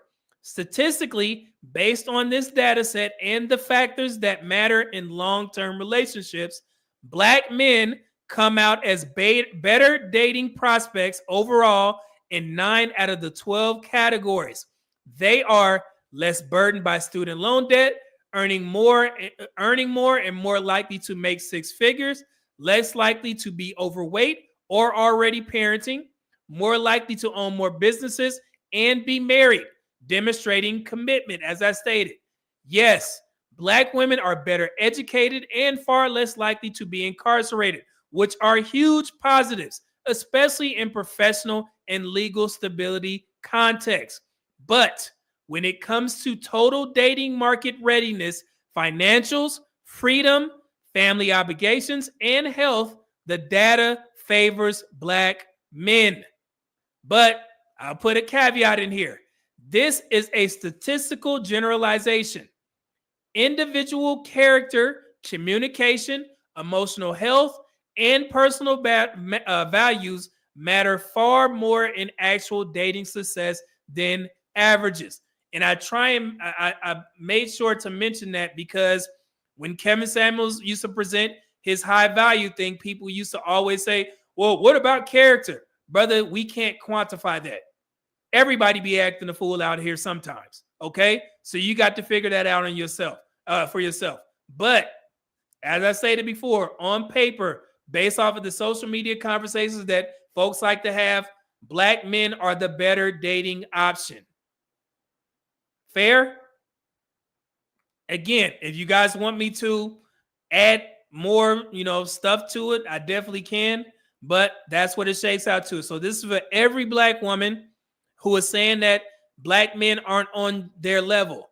Black men, in regards to on paper, they are above the average black woman's level, whatever the hell that is. So we can stop that foolery right now. And like I said, I did that video about the LGBTQ population and the gay black men going at black men for some odd, or heterosexual black men for some odd reason. That one dude that put out there saying that, yeah, on averages, black women are the better option. Brother, here are the statistics. And I encourage people to fact check. And of course, I'm going to put all the links in the description. I'm going to show you my work. And, you could do it. I mean, hey, it is what it is. So as of now, black men are the better dating/marriage option.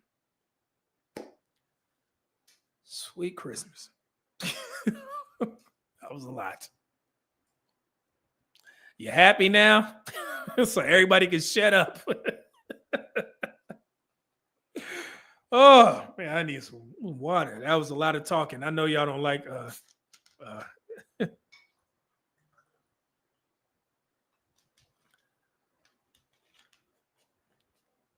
okay. All right. Whew. On my birthday, y'all making me do mathematical statistical figures. This is what y'all do? All right. Let's see here. I know I'm missing. Oh, okay. Dante Bryant, $2 super chat said, we've been holding the whole damn community up. I've been saying that, but people get on podcasts and it's just, I'll leave it alone. Black community, boy. William K. Jones, 199 super chat said, we're getting that good word. Yeah, man. I put a lot of work into this, man. I've been working hard on this channel. So I've been working hard. That's why when we have to pop the balloons, y'all gonna just have to forgive me laughing because I get to relax. Okay. But again, if you guys want other things added to, this breakdown, I definitely can. I have all of this saved. I have all my statistical figures and reference points. So yeah, we could definitely add, but again, it has to be quantifiable. Somebody just put Highway Skinny put average sexual partners stat. We can't quantify that. Yeah, like as a total population, like it is what it is. But and one thing that I just wanted to be respectful of this, I didn't put in because I know in certain conversations when you bring up the child deletion rates, then it starts to go off the rails because now all of a sudden people don't believe that those embryos are life. They'll say that don't count, okay? And then they'll point to black men's deletion rates, which is, if black men accounted for all of them, it will be like around 11,000 compared to, the significant amount of child deletions that black women average every year. So I didn't put that in there. I also didn't put the HIV rates in regards to heterosexual black men and black women because, to be respectful, but I could have put it in there. We already covered that ad nauseum, so I left it out there. That's something that can be quantified. What else? What else in black women? If you have any other things, I consider putting in the mental health aspect, but the numbers that we have, it only says that 25% of the black community seeks mental health counseling therapy. So they don't break it down, but I would assume that black women actually lead. It would probably be somewhere around, I would say if it's 25%, 14% versus 11%, maybe even higher, 15 versus 10%. So black women would lead that category. So if we put in mental health and we also put in HIV rates and child deletions versus deletions, then black men would have 2, black women would have 1, and we can continue moving forward. So you can add whatever the hell you want to. So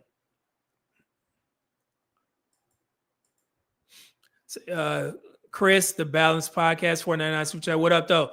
Channel already monetized. Already, hey. You got it, brother. Hey, start getting them ducats, man. Don't forget about the little people over here, man. You know what I'm saying? Your professional setup is immaculate. So let me get them, in your good graces so I can get some of that money. I will send you some ducats over there in a second, man. Thank you for letting me know. Appreciate that, brother. Albert Rooster, $2 just said yes. Everybody feel better now. Yeah, sweet Christmas. Skinny says credit score. That could be good. I think I can quantify that. I can find the reports because last time I checked, let me make sure. I'm bringing up I have a video about this. We covered this in the financial live stream.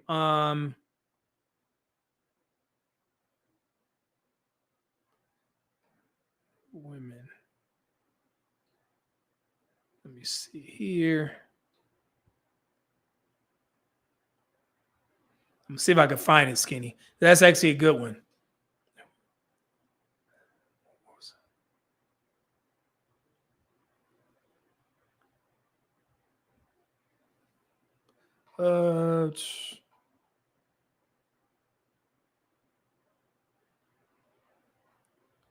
I'm looking. My bad, guys. Where's that video? Let me check my notes.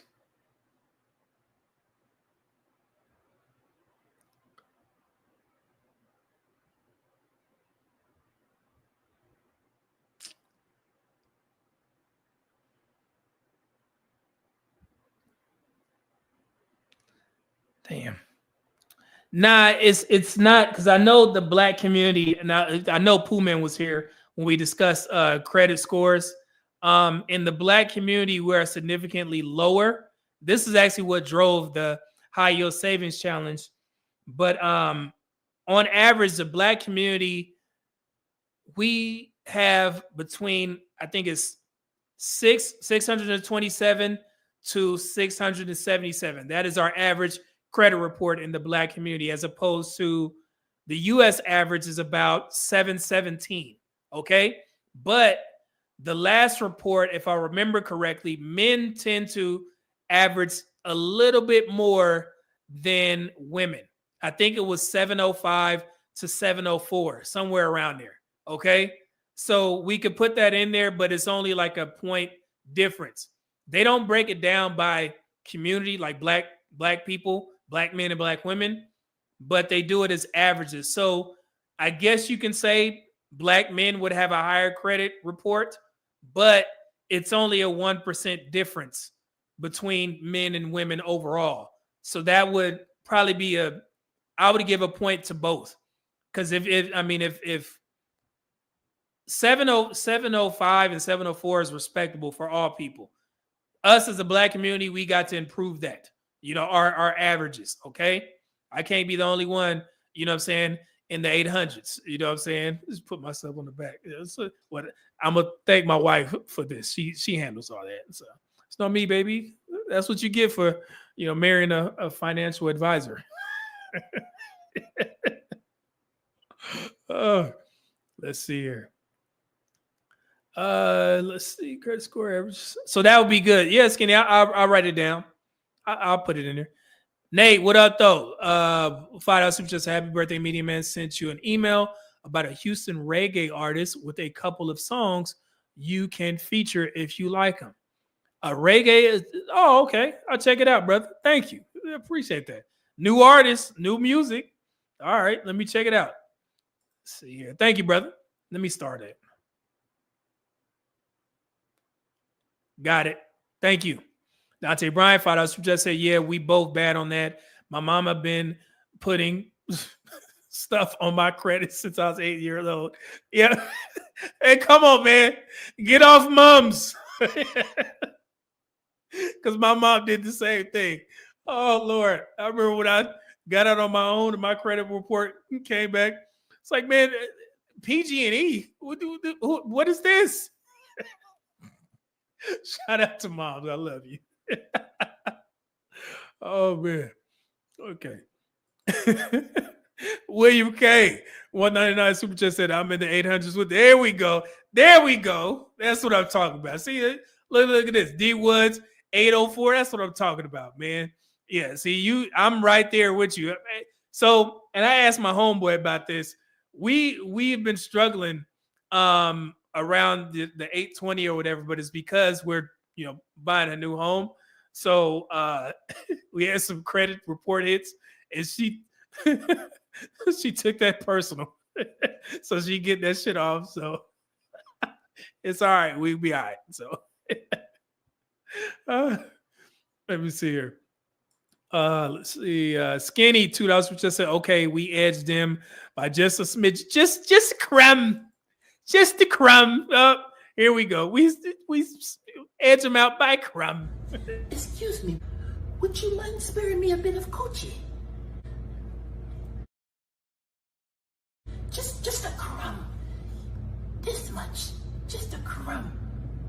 Karuchi, please. What do I have? I'll do anything. Yes. Jesus. Thank you. Let's go. Just a crumb. There you go, Skinny.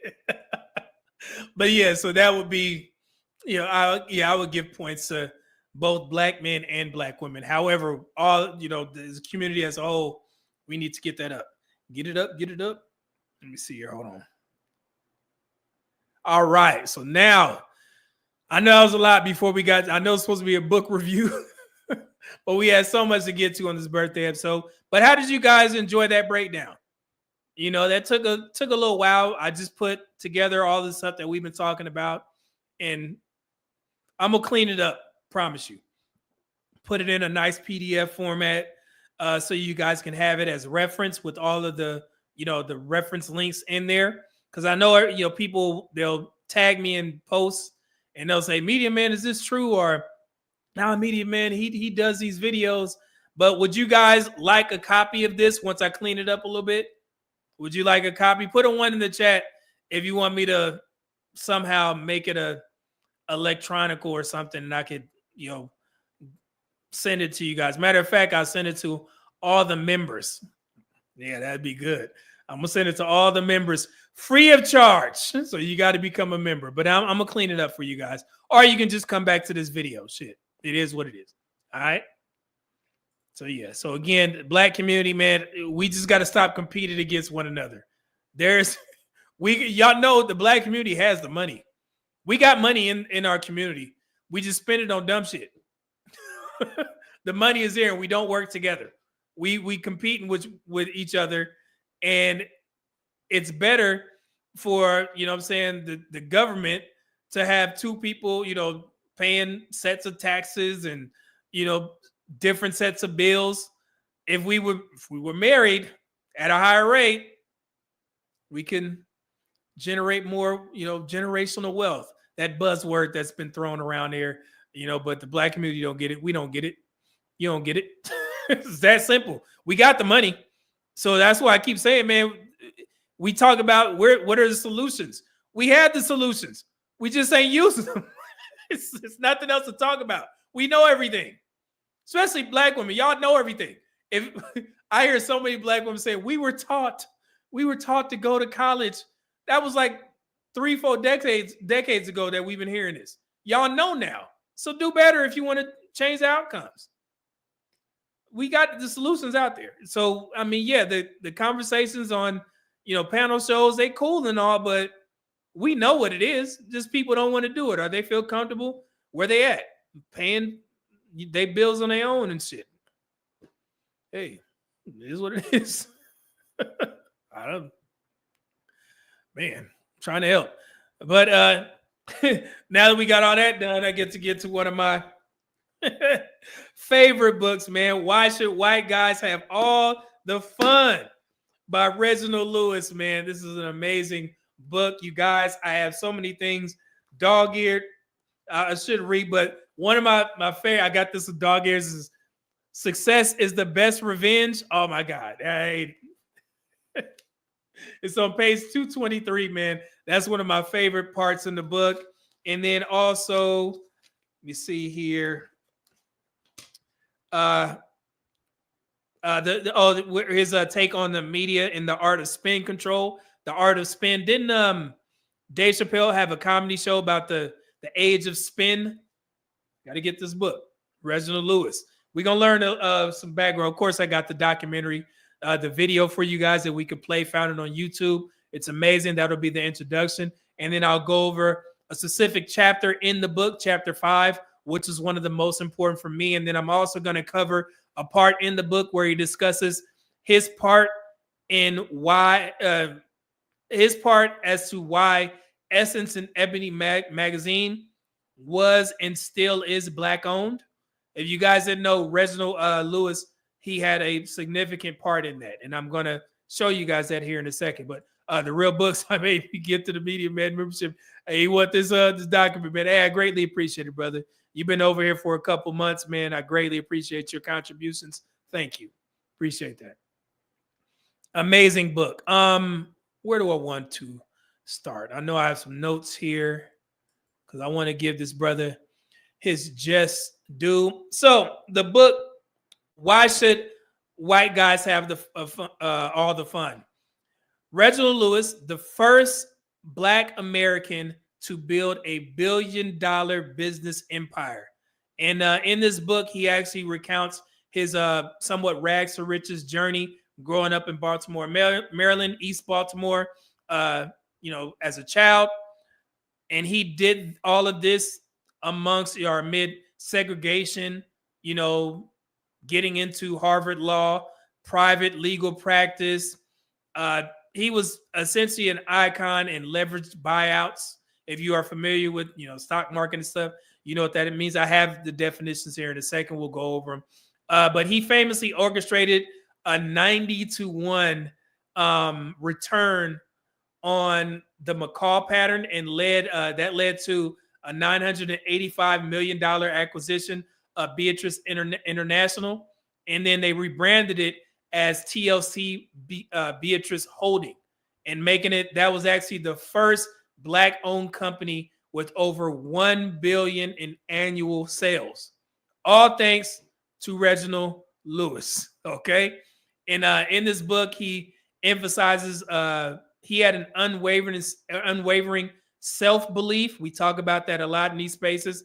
Unrelenting work ethic, and he refused to be limited by race. I say that all the time. If the door is closed, I'm gonna go through that damn window. I'm gonna find a window to go in. All right. And then the reason why he came up with the, why should white guys have all the fun? It came from him overhearing his grandparents, and then it fueled his ambition to get to a point where he was like, hey man, we can do this too. So, I mean, his skill, mastery, and talent alone drove him to so many heights in his short time on this earth. I believe he died.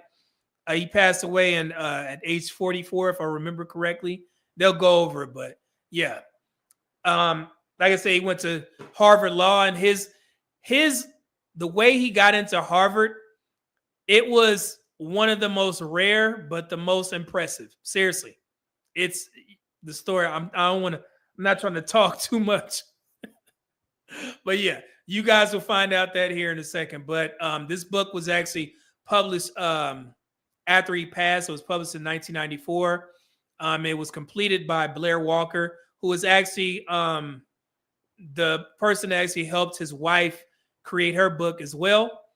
And but some of the memoirs and the stuff that he was talking about, he was in the process of doing this book, but then he had an untimely passing, so they brought this book to fruition, and we have it in our hands. And let me go ahead and introduce you to his lovely wife. Oh, matter of fact, let me give you this background about her before we get into the documentary. Here we go. So, who is the Filipina billionaire Lewis? I always mess up her name. Loida Nicholas Lewis, born 1942. She is a Filipino-born American businesswoman who is the widow of TLC Beatrice founder and CEO Reginald Lewis. She currently resides in New York City. And her net worth is $600 million. She has a YouTube channel, and I'm going to introduce you guys to it here in a second. So this was Reginald Lewis's book, Why Should White Guys Have All the Fun? And this is Loida Lewis's book. And Blair Walker helped with this. Why Should Guys Have All the Fun? An Asian American story of love, marriage, motherhood, and running a $1 billion empire. So nothing stopped. He met her at Harvard as well. So there you go again, in college. Okay, so that is his beautiful wife, his lovely wife. And let me go ahead and introduce you to her YouTube channel. Hopefully she's still doing content. But here you guys go. Let me get this out of here. To the Loida Lewis podcast, hosted by Loida Nicholas Lewis. She's a trailblazing businesswoman, leader, philanthropist, and the widow of Reginald F. Lewis, the visionary leader who was the first African American to build a $1 billion company. With unparalleled determination, Loida Lewis has not only excelled as a successful attorney, but also shaped a $1 billion empire. Following the untimely passing of her husband, Reginald F. Lewis, she took the helm of TLC Beatrice, carving her legacy as a successful business leader. Be inspired and learn from her as she shares her wisdom, secrets to her success in both business, in love, and in life. Let's live, love, laugh, and learn. With your host, Miss Loida Lewis. All right, so there you go. So if you guys want to check out her podcast, it is titled as such, Loida Lewis, the Loida Lewis Podcast. All right, so you can support her. I mean, she already rolling in the dough, brothers. So 600 million. I mean, what we gonna do? So shout out to her. Blessings to her. Yeah. Let me get these super chats before we get to it. Ali Broderick, what up though? $5 bomb said happy Earth Day / birthday, bro. Appreciate that, bro. So I hope everything is well.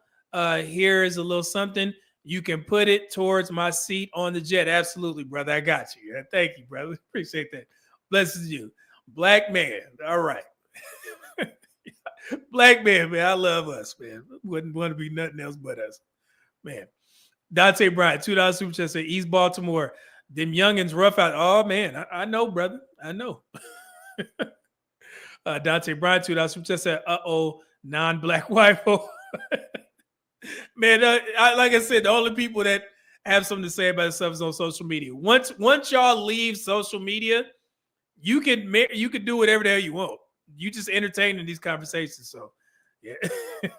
William K. Jones, 199 super chat said she need a sugar baby. Yeah, that's some ducats, William. You know what I'm saying? That's a lot of bread. 600 million. Man, you can only imagine. My God. Shoot your shot, William. Go ahead and get on that podcast. You better treat her right, though. Oh, man. So let's get to it. Let me pull it up real quick. Man, we went through so much in a short amount of time. Is this it? Yeah, this is it.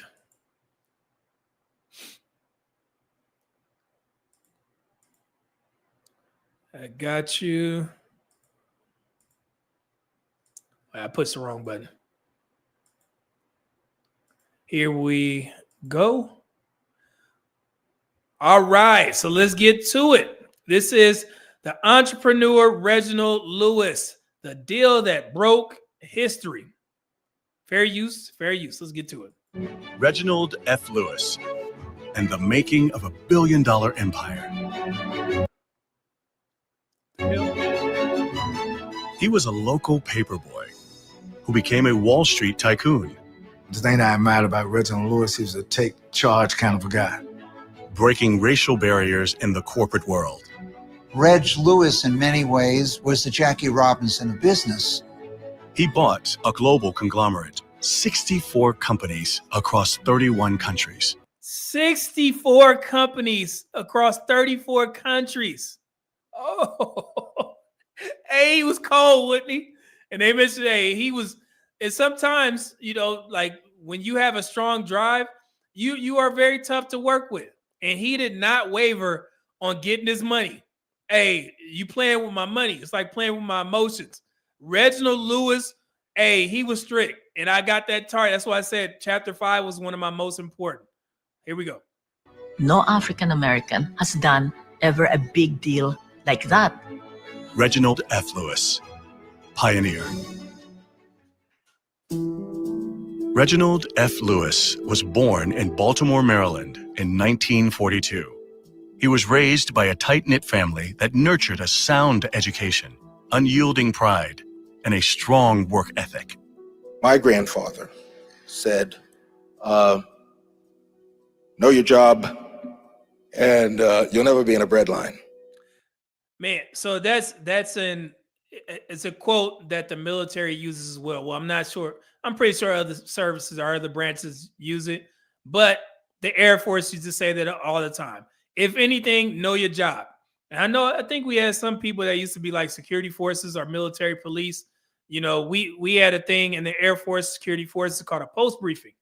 And that was very important. When somebody came to your post, you had to know this post briefing and the nomenclature of the weapon that you were carrying and what you were responsible for. And you had to be able to spit that out, pause, as soon as the flight chief came around. And if you didn't know that, oh man, that was your ass. So if you know your job, you're going to be good. You can always work. And that's why I always applaud Black men who have those skilled trades, because you will never be without a job. Especially like truck drivers, plumbers, electricians, you have a skill, okay? So you going to be good. As a matter of fact, you can open your own business if you want to. So let's continue. Fair use, fair use. By the 1950s, racial tensions were deepening in Baltimore. It was the site of one of the nation's first sit-ins. Schools were being desegregated, and white flight was peaking. So when we moved here, all the white people, because it was a whole white block, moved out. So right from the beginning, we had obstacles at very young age that we were aware of. But mom and dad didn't bring it home. They just told us that we had to be twice as good and we had to work. My father was very driven from a very young age. When he was 9, he decided that he wanted to become the richest Black man in America. I want to let y'all know something. His daughters, hey, they do so much, in regards to like philanthropic endeavors. They are intelligent. I mean, he would definitely be proud. So I just wanted to say that. He had a newspaper route in this neighborhood where he delivered Afro-Americans that mom took over for him one summer when she sent him to camp. He went to summer camp, and for 2 weeks, I served and collected the money. And the first thing he said when he walked through the door, "Where's my money?" I told y'all he don't play. So I know y'all probably like, how you gonna shake down your mom? But I guess his parents made him go to this summer camp, but he wanted to stay and collect money on his paper route. So since they made him go, she took over the route and collected the money. He was like, hey, if I was here, I would have got them ducats. So you got to run me my ends. You got to give me my ends, Mom. That's funny. I said, I did the work. See? I earned the money. And he said, Mom, I'm going to get a lawyer and sue you.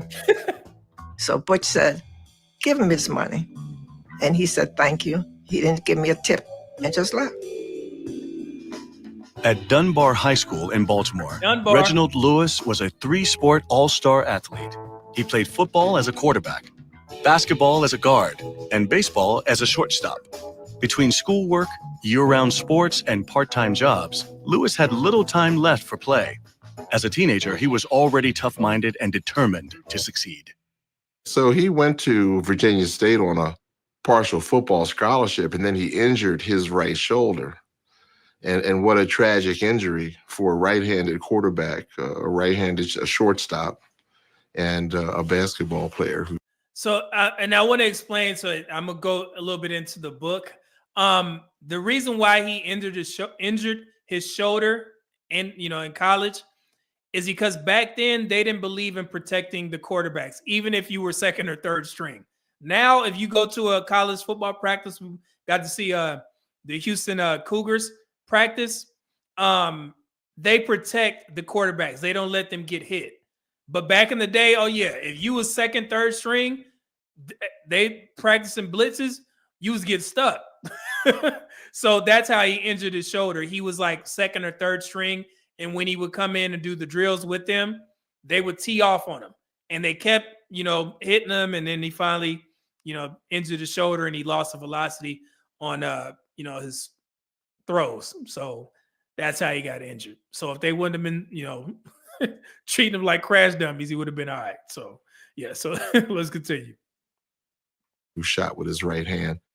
At Virginia State, he made that switch. And by the time he was a senior, was really focused on business and school and advancing his studies, which is why when he saw the ad for the Harvard Law School summer program, that first year that they launched it, he was already able to identify and say, oh yes, I want that.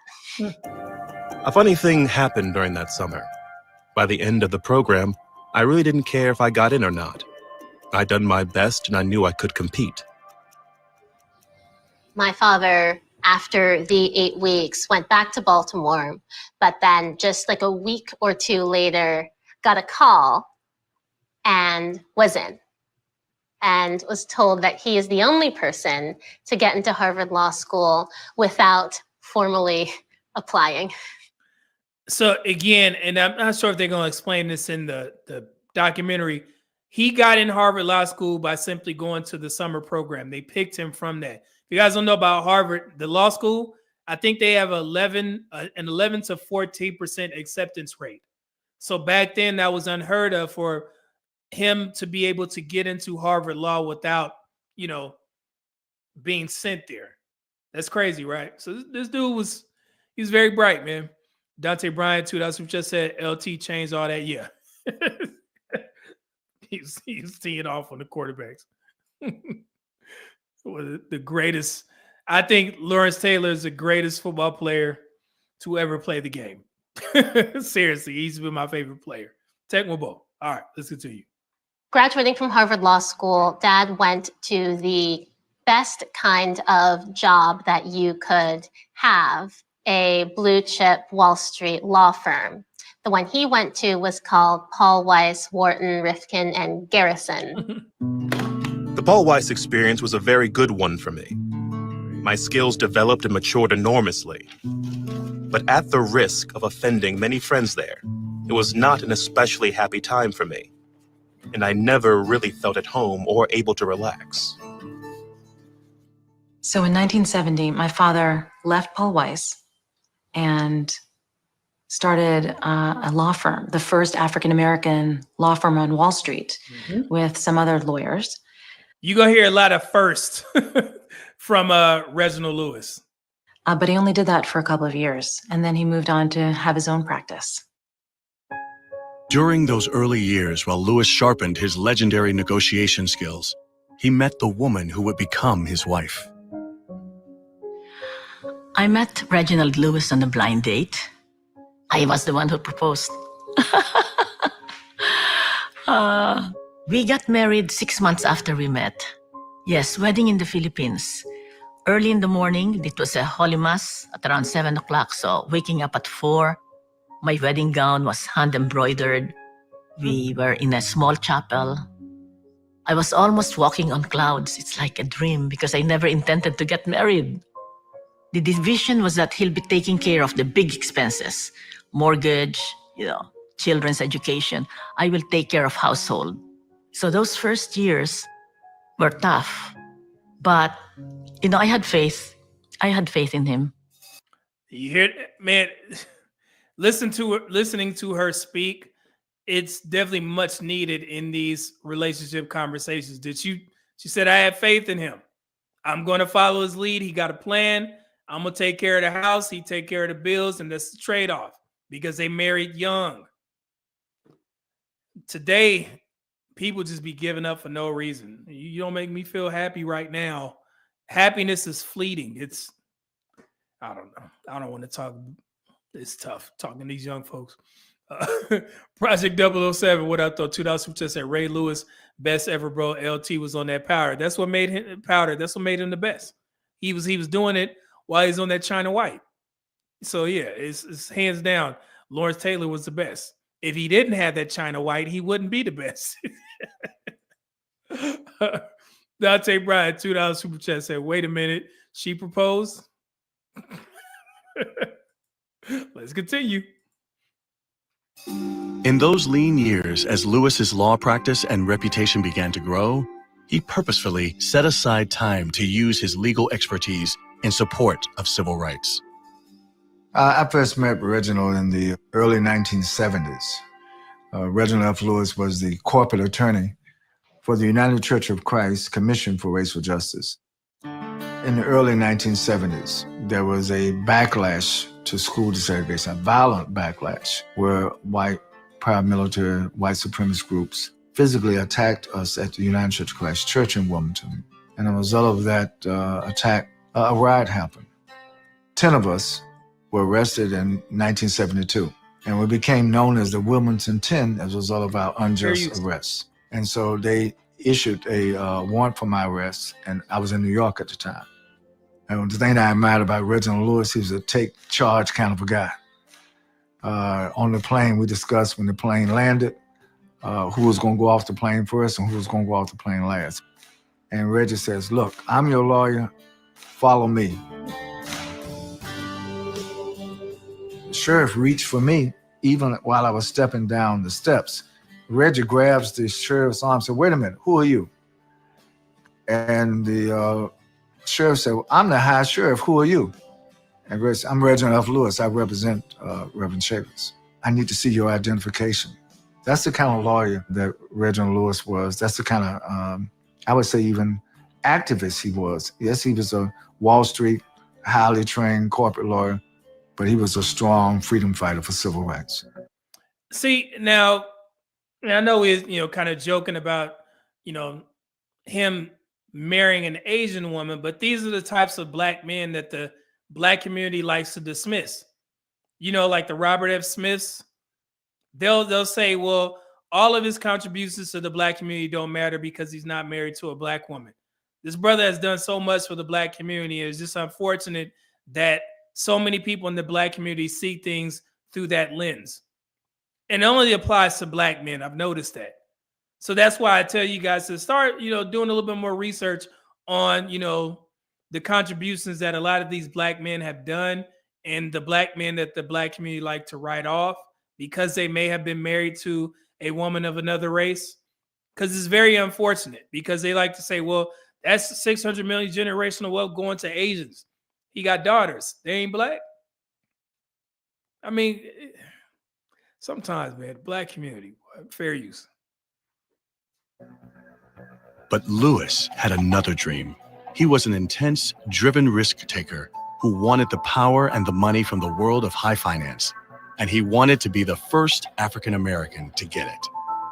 I remember that Reg decided that he was going to put more time into venture capital, and he wanted to form a company that he decided to call TLC Group, which he never would admit, but we think it was for the Lewis companies.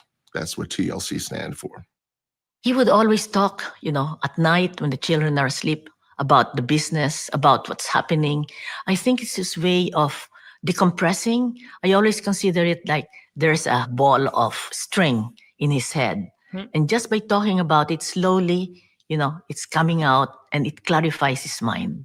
If you have a core set of values like family, like hard work, like trust, then these are things that will stay with you even when you may be having a difficult time in a specific problem. But if you maintain the core values, you can generally ride through any particular problem, and then in the end, we'll be able to be pleased with the result. He wanted to be seen not just as an African-American businessman. He wanted the message to be that he was an American businessman, that he was a success in his own right. That he was not some sort of a token or some sort of ethnic person who they picked and put in there. He wanted to demonstrate that it was his hard work, his intelligence, and his drive that made him a success. By the time We got a super chat. The Real Books, $2 says Smith spotted his wife in a crowded crosswalk. Smith. Y'all must be talking in the chat. Thank you. All right, let's get to it. Fair use. By the time the early 80s arrived, Lewis had experienced several failed business acquisitions. Yet he was undeterred. Instead of stopping, he went after an acquisition that was bigger and bolder than anything he had attempted so far. Any deals that we saw were always warmed over or nobody else wanted to do it. So the McCall Pattern Company became available. And the reason it was available is because the number of units sold in that industry had declined for 10 straight years. And this is actually a business pointer or tip that you guys can hear about. I think he may mention it, but I remember with this in the book, they had saw a decline like over the past 10 years, but they were still turning a profit. That's actually good. So if you're going to acquire a business that's declining but still earning, I mean, hey, he was like, hey, I'm going to take that. So that's good. I think they're going to mention it. Yet McCall was still profitable. There you go. Lewis wanted to close big leverage buyout deals. To make all the numbers work, he had to buy a mature company with a predictable, stable cash flow, which would allow him to pay off the tremendous debt once the deal was done. The big question was, who could help him get the financing done? The role of investment bankers is one of the great mysteries of the universe. The simple fact is that you don't hire investment bankers, you hire people. Because Phyllis Schless had labored for many years on Wall Street with one of the top investment banks, Bear Stearns, I wanted her thoughts about the best price to pay for McCall. We needed to get Reg in touch with the people who were selling McCall, and we needed to get him treated seriously. So the first thing I did was to basically bridge him to the establishment. In the McCall pattern transaction, my role was to provide the senior financing, $19 million out of the $22.5 million that was the sale. Getting the bank part was the tough part in the early days of leverage buyouts. So leverage buyouts was definitely tougher for Black folks back in the day, and it still is tough for us, but not as bad as it was back then. But they mentioned he hired an investment banker. If you guys don't know what investment bankers do, they find money. If somebody needs money to buy a particular company, you hire an investment banker. Like they said, people who have those, I guess, those relationships with people who have the money to invest in the business, and they find that money for you so they can put it up so you can buy that particular company. So they essentially are like middlemen to find where the money is, where the money resides, okay? And they get people to invest their money into the company that you're buying based off of your pitch. And that's the simplest way I can explain it, because they said it was a mystery. It somewhat is, but the longer that you have been an investment banker, you should have more relationships with people who have money, okay? And they turn a significant profit once they, find the people who have money, present them to you, the person who's buying the business. And then if it goes through, then they get paid through that, okay? So yeah, so you find a 20-year investment banker, you would probably be sure that they have a lot of connections in the banking industry to where they can find people to where you can get in front of them to give your pitch so they can give you their money to invest in whatever property that you're trying to buy, okay? Or business you're trying to buy. All right, so yeah. So that's the simplest way. Okay. Did I do good? Okay, let's continue. Here we go. Fair use. And 83 was the very early days. I have to admit, when I first met Reg, I wasn't told that he was Black. So it was a little bit of a surprise when I walked out of my office. What you mean by that, brother? What you mean you surprised that he's Black? What is it, Mr. White Man? There weren't that many Black entrepreneurs in New York City at the time. In my thinking, I put aside completely the fact that he was Black. I didn't see how it should or could be part of the decision. Then things weren't moving fast enough for Reg. He wanted it to close instantly. I felt I was stuck on the McCall deal and was not sure whether Bear Stearns was trying to scuttle the deal or not. I decided to give them a little competition. And Reg went out behind my back, literally, and he talked to other investment bankers and people. Maybe they could move faster, he thought. So that's kind of that's you don't do that. You don't, if you hire an investment banker, unless you talk to that person and say, hey, I'm gonna go a different route, then yeah, that's the best way to do it. But he did that while she was still working to find the money for him. It's kind of like in the medical field. It's the same way. If you ask a doctor to do something that you're working with, like in the hospital, and they're like, oh, I don't have time or whatever, and you're like, oh, well, I'll just go ask another doctor to do it. They will get highly offended if you do that, okay? Even though you like, hey, I want to get this done, it's like, man, it's kind of a no-no, so to speak. All right, so let's get to it. Fair use. Bear dropped him because he breached our agreement. A week later, I got a phone call that said, I'm really sorry. There were words I never thought I would hear out of his mouth, ever. If I double your fees, will you take me back? We initially had a fee, I think, of $250,000. He doubled it to $500,000. Which would see that? She's just saying it like it's nothing. Remember, this is like back in the 80s, I believe. So yeah, $250,000, and she's the investment banker finding the money. I told you they get paid. was not a lot of money, but it was 1983. First of all, once we bought McCall, all of a sudden we were in a different tier. You know, we were now owners, or Reg was now an owner of a decent-sized company with a brand name. It's amazing how things changed after that. All of a sudden, we were getting telephone calls. Everybody wanted to interview Reg.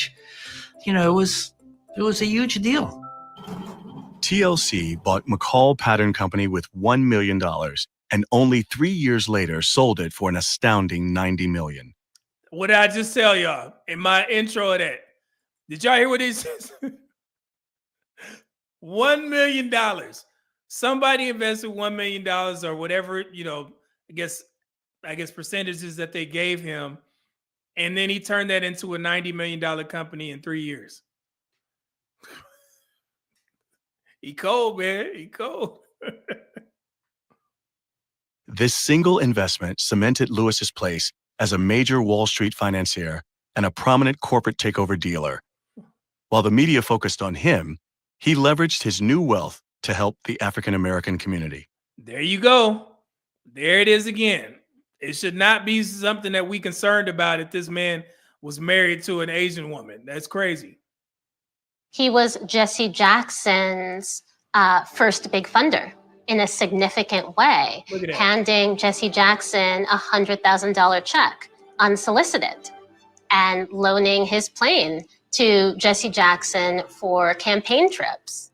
And from where I stand, Jesse Jackson better understands the fundamental changes that are occurring in America and in the world today, more so than any other candidate that I've heard so far. For our young folks, there was a time. There was a time when Reverend Jesse Jackson ran for president. Okay, so yeah. This candidacy of Jesse Jackson was an inspiration to him personally. And I remember the fundraiser that my dad threw for Jesse Jackson. It was thrilling. It was a thrilling time to feel like a Black man could be in the White House. His support for the campaigns was not just his support for friendship. Once he saw it was possibility, remote but possible, he invested in the future. He offered the rope of hope. He offered what was possible. He never stopped giving, whether it was the civil rights movement, political leadership, or the universities. He never stopped giving. Man, Dante Bryan 2000 just said her voice. I'm sorry, man. What? You wildin'. Thank you. Let's continue.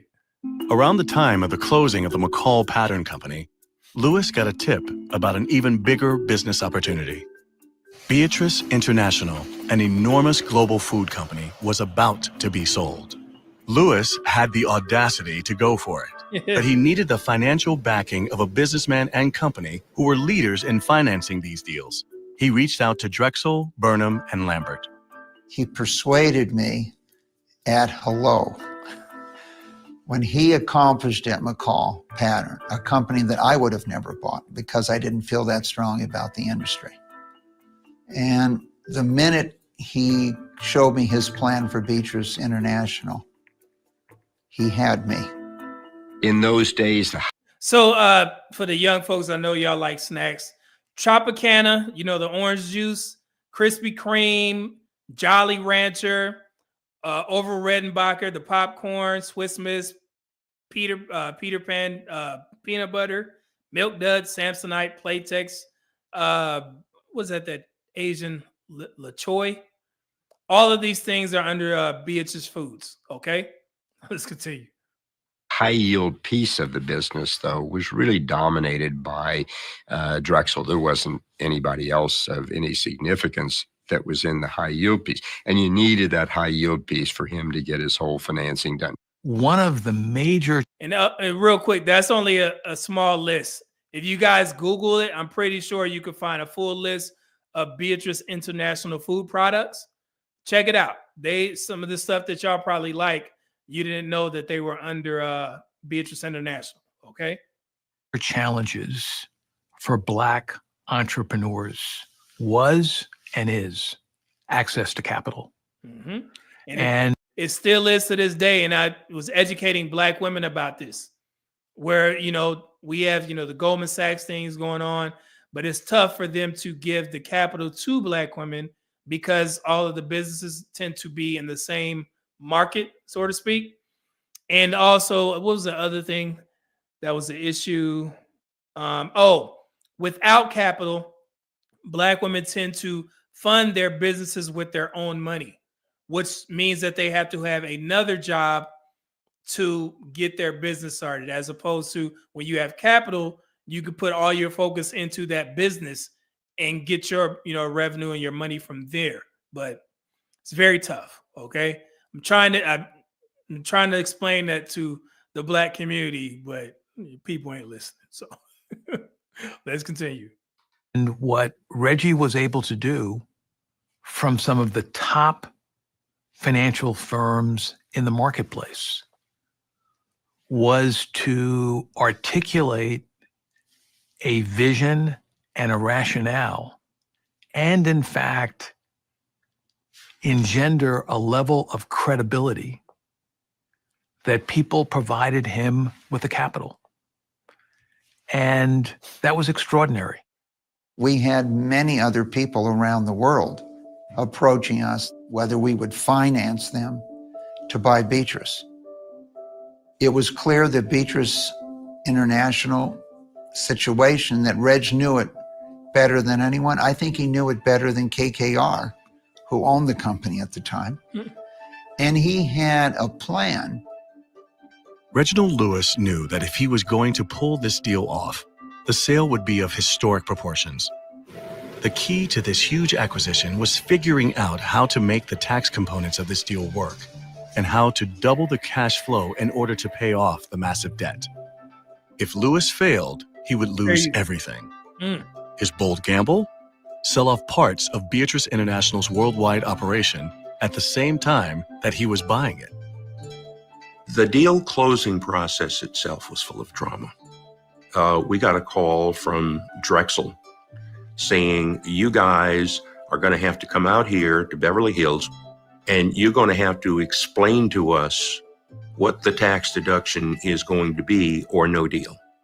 Well, there was a lot of negotiations going on between the senior people at Drexel. I always wonder why, white guys don't just let it go. Cut all that side shit off, man. Like, you can just go ball. I mean, what you holding on to? You don't care. All right. And Reg and his team, and therefore there is always tension. The closing of the Beatrice International deal took place on November 29, November 30 of 1987. That was, at least to that point, a very unique point in history because Wall Street had had a total meltdown the prior month in 1987. No transactions were being closed. The fact that we were able to close a gargantuan deal, novel for its time, given its international character, was just, it was absolutely off the charts. I think KKR knew we were going to have the highest bid and was going to go with us all along, but they created doubt in our minds so that we effectively topped our own bid and increased it to $985 million. But that ultimately took it.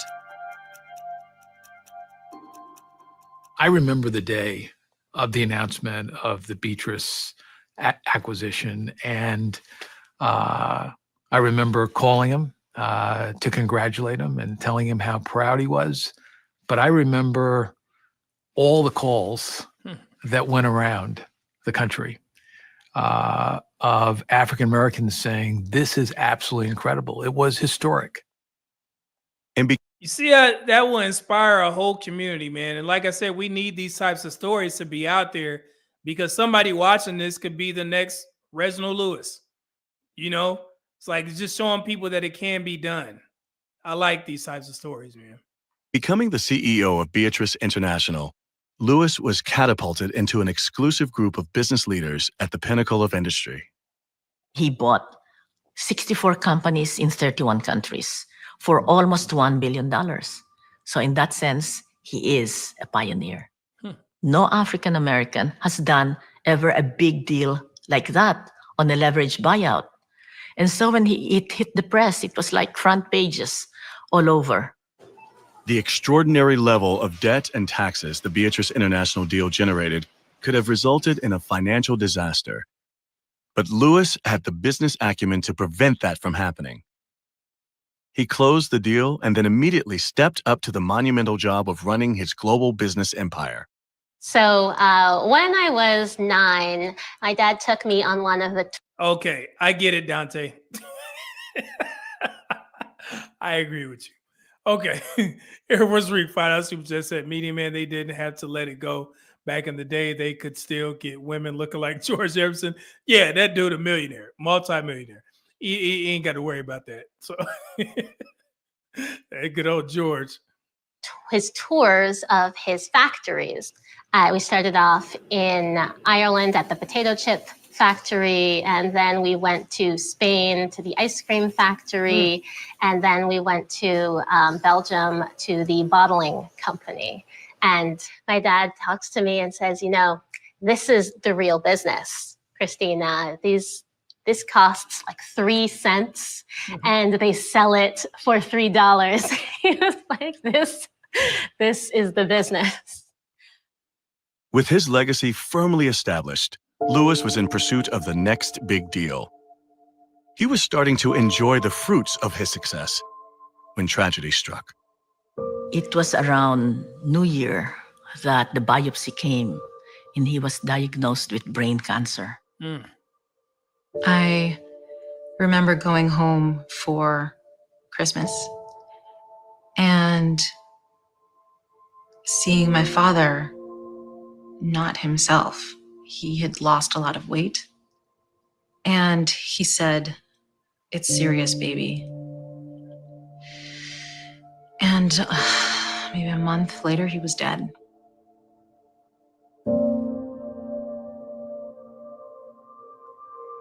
And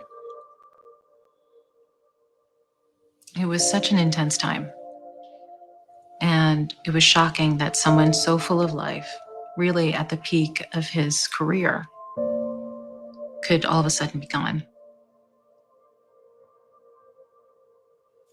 Operating as an African American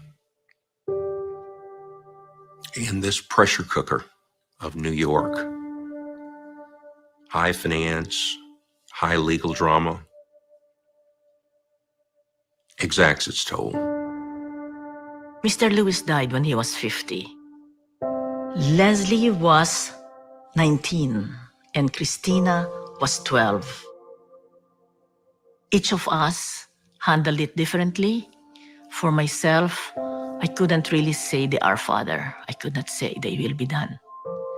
Because, it was like that. But I never said, why me? I accepted God's will, but it was just so hard.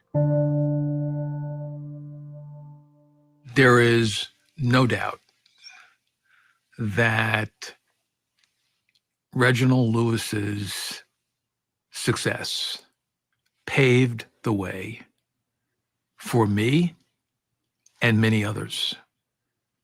And I think that really is the test and demonstration of real leadership, is what is the foundation that you have created? What is the legacy that you've left? The Reginald F. Lewis International Law Center is the result of a $3 million gift that my father gave to Harvard Law School before he passed away. It was the largest donation that they'd ever received from a living individual, period. Not just Black person, period, for Harvard Law School.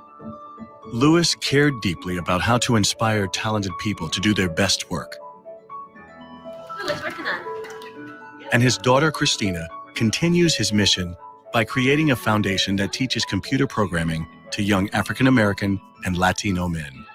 All-Star Code is... Dante Bryant, he said 2000 just said the CEO of American Express is a Black woman. A Black woman? No.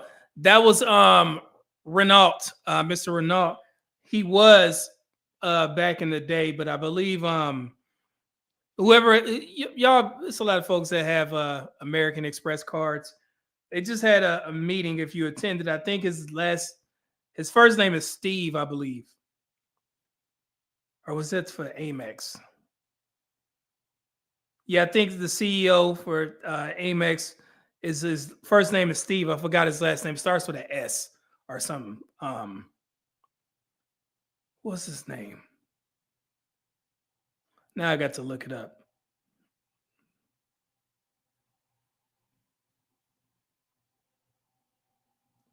Give me a second.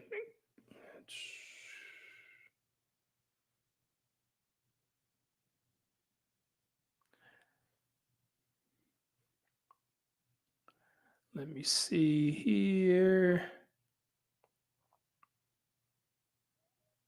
It's like Steve's query. I can't find it. But yeah, Mr. Kenneth Chenault, he was the CEO of American Express from like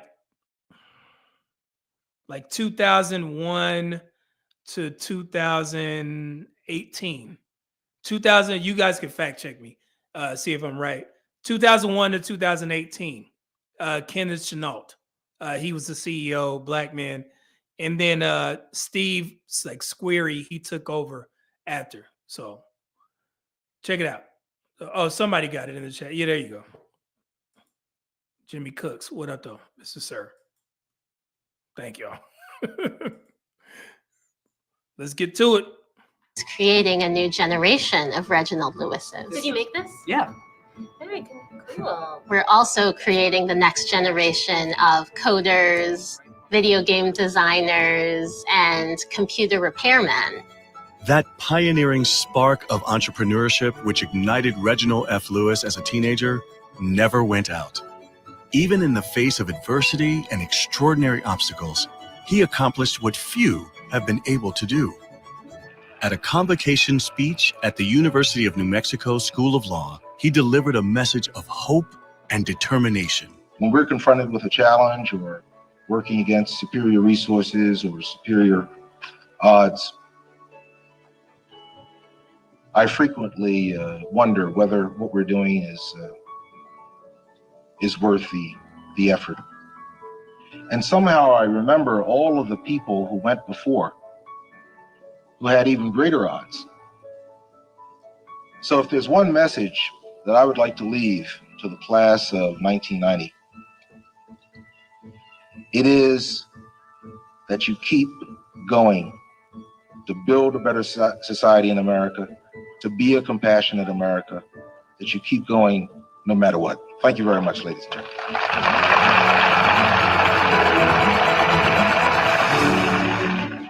Support for this program has been generously provided by Taurus and Kimberly Richardson, Robert F. Smith, There you go. and the following. Yeah, if you guys didn't know, Reginald Lewis, he was a Kappa, a member of the Kappa Alpha Psi fraternity. For a complete list of program supporters, visit. All right. So, man, that was good. Great intro. I found that on YouTube. Yeah, you can find it. I'll put it in under the description once we get done.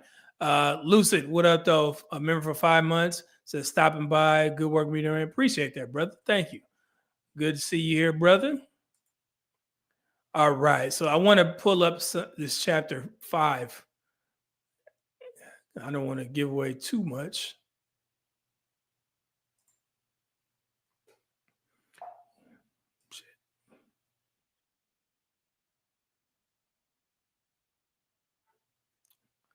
All right.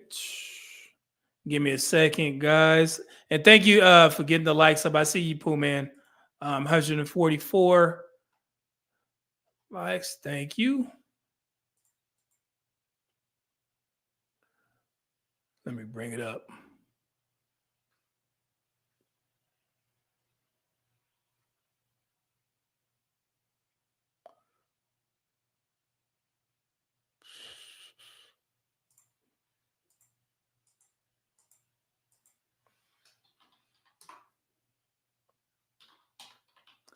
1 second.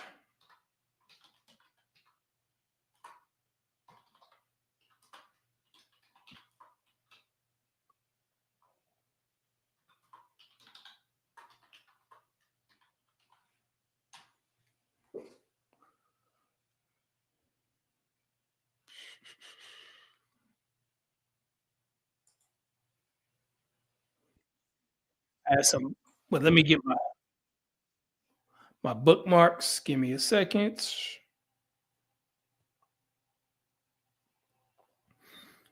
This won't take too long, guys. But if you haven't got the book already, please go ahead and do so. I'm gonna put the link in the. Oh, there you go. The documentary. Thank you, Pooh Man. I'll put the link to the book. I got to get my bookmarks.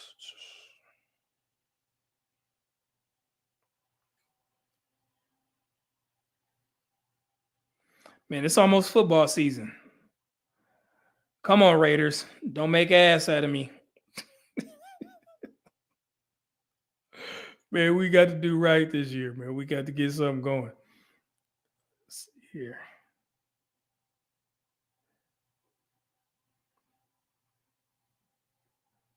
Yeah, we're going to do a live stream so I can get everybody's team name before the season starts so people won't be bandwagoning it up. So, okay, 253. Yeah, let's start right there. So in the documentary, they mentioned is Paul Weiss, where he started out. That's what I wanted to start here first, and then we'll move on.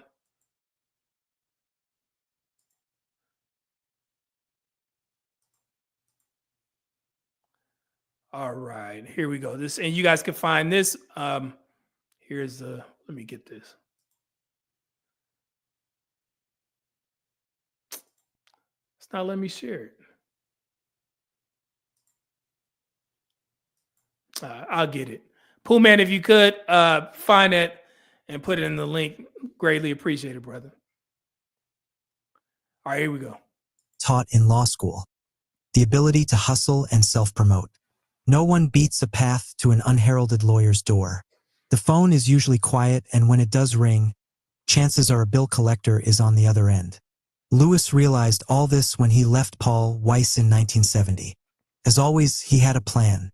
He joined Wallace and a handful of other attorneys in starting a black-run law firm geared toward business matters affecting New York City's black community.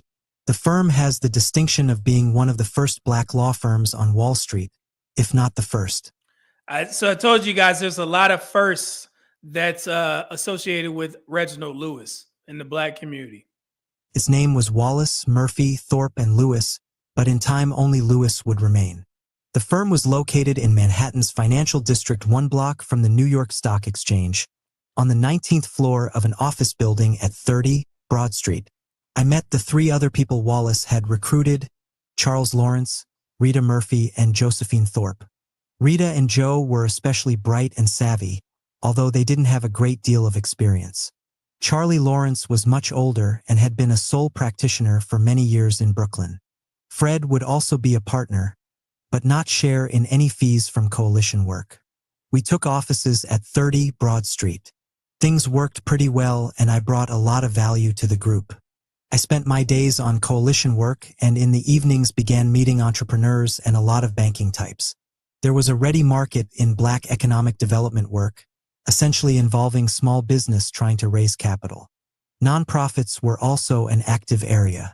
I began to develop some friendships and attract some clients. I joined the Harvard Club and learned to listen to a lot of hopes and dreams. Networking. And shout out to Kevin Samuels for mentioning that. Got a network.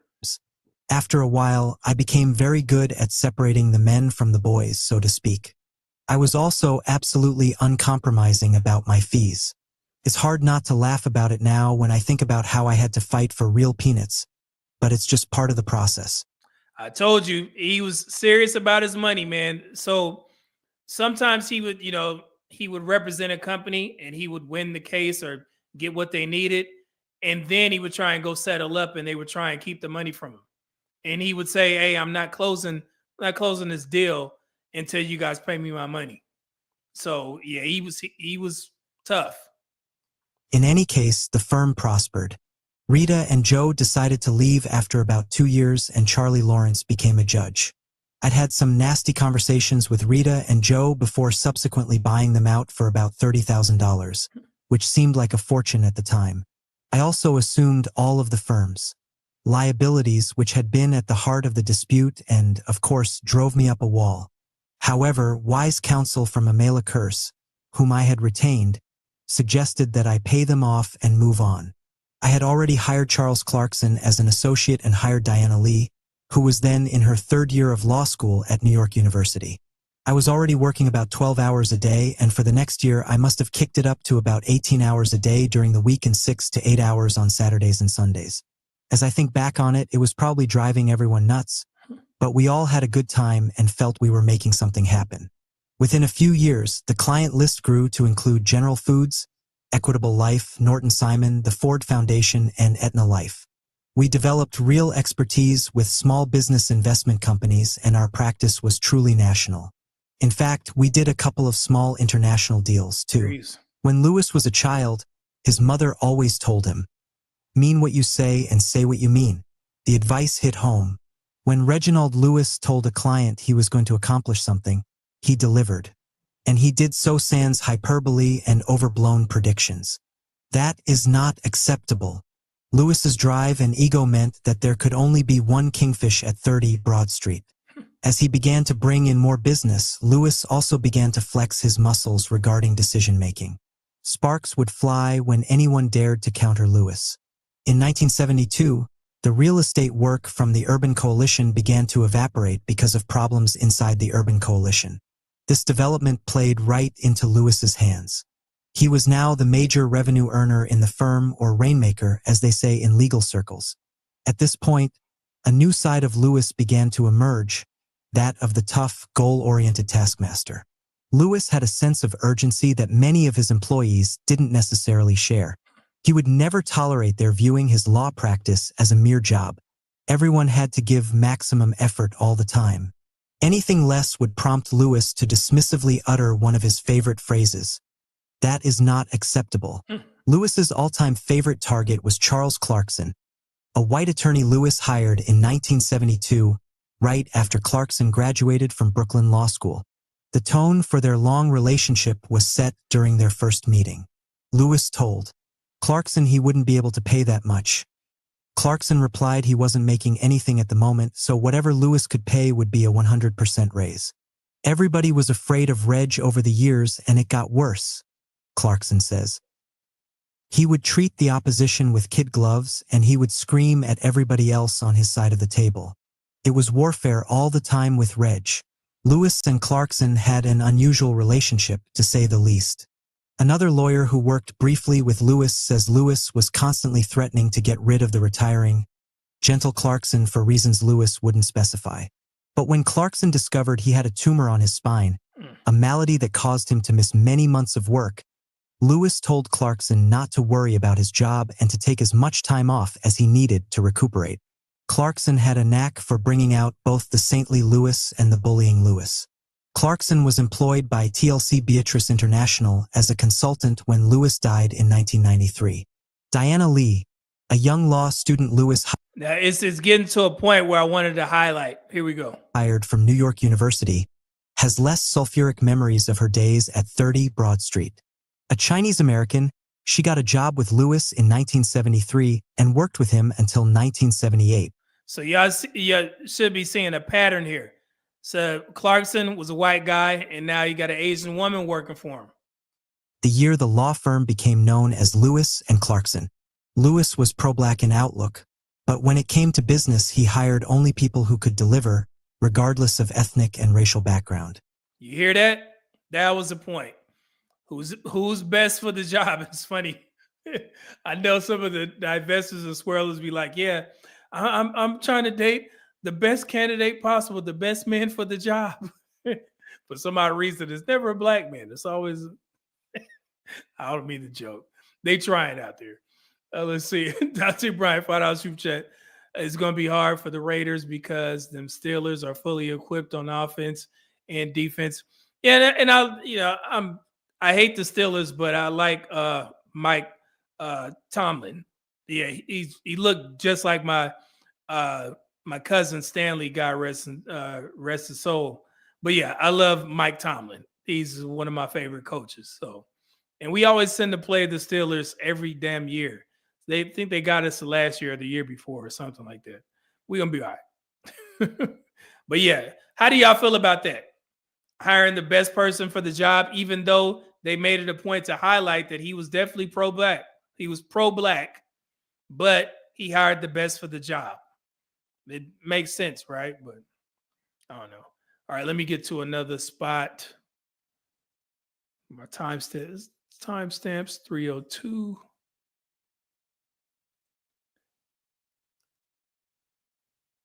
Right there.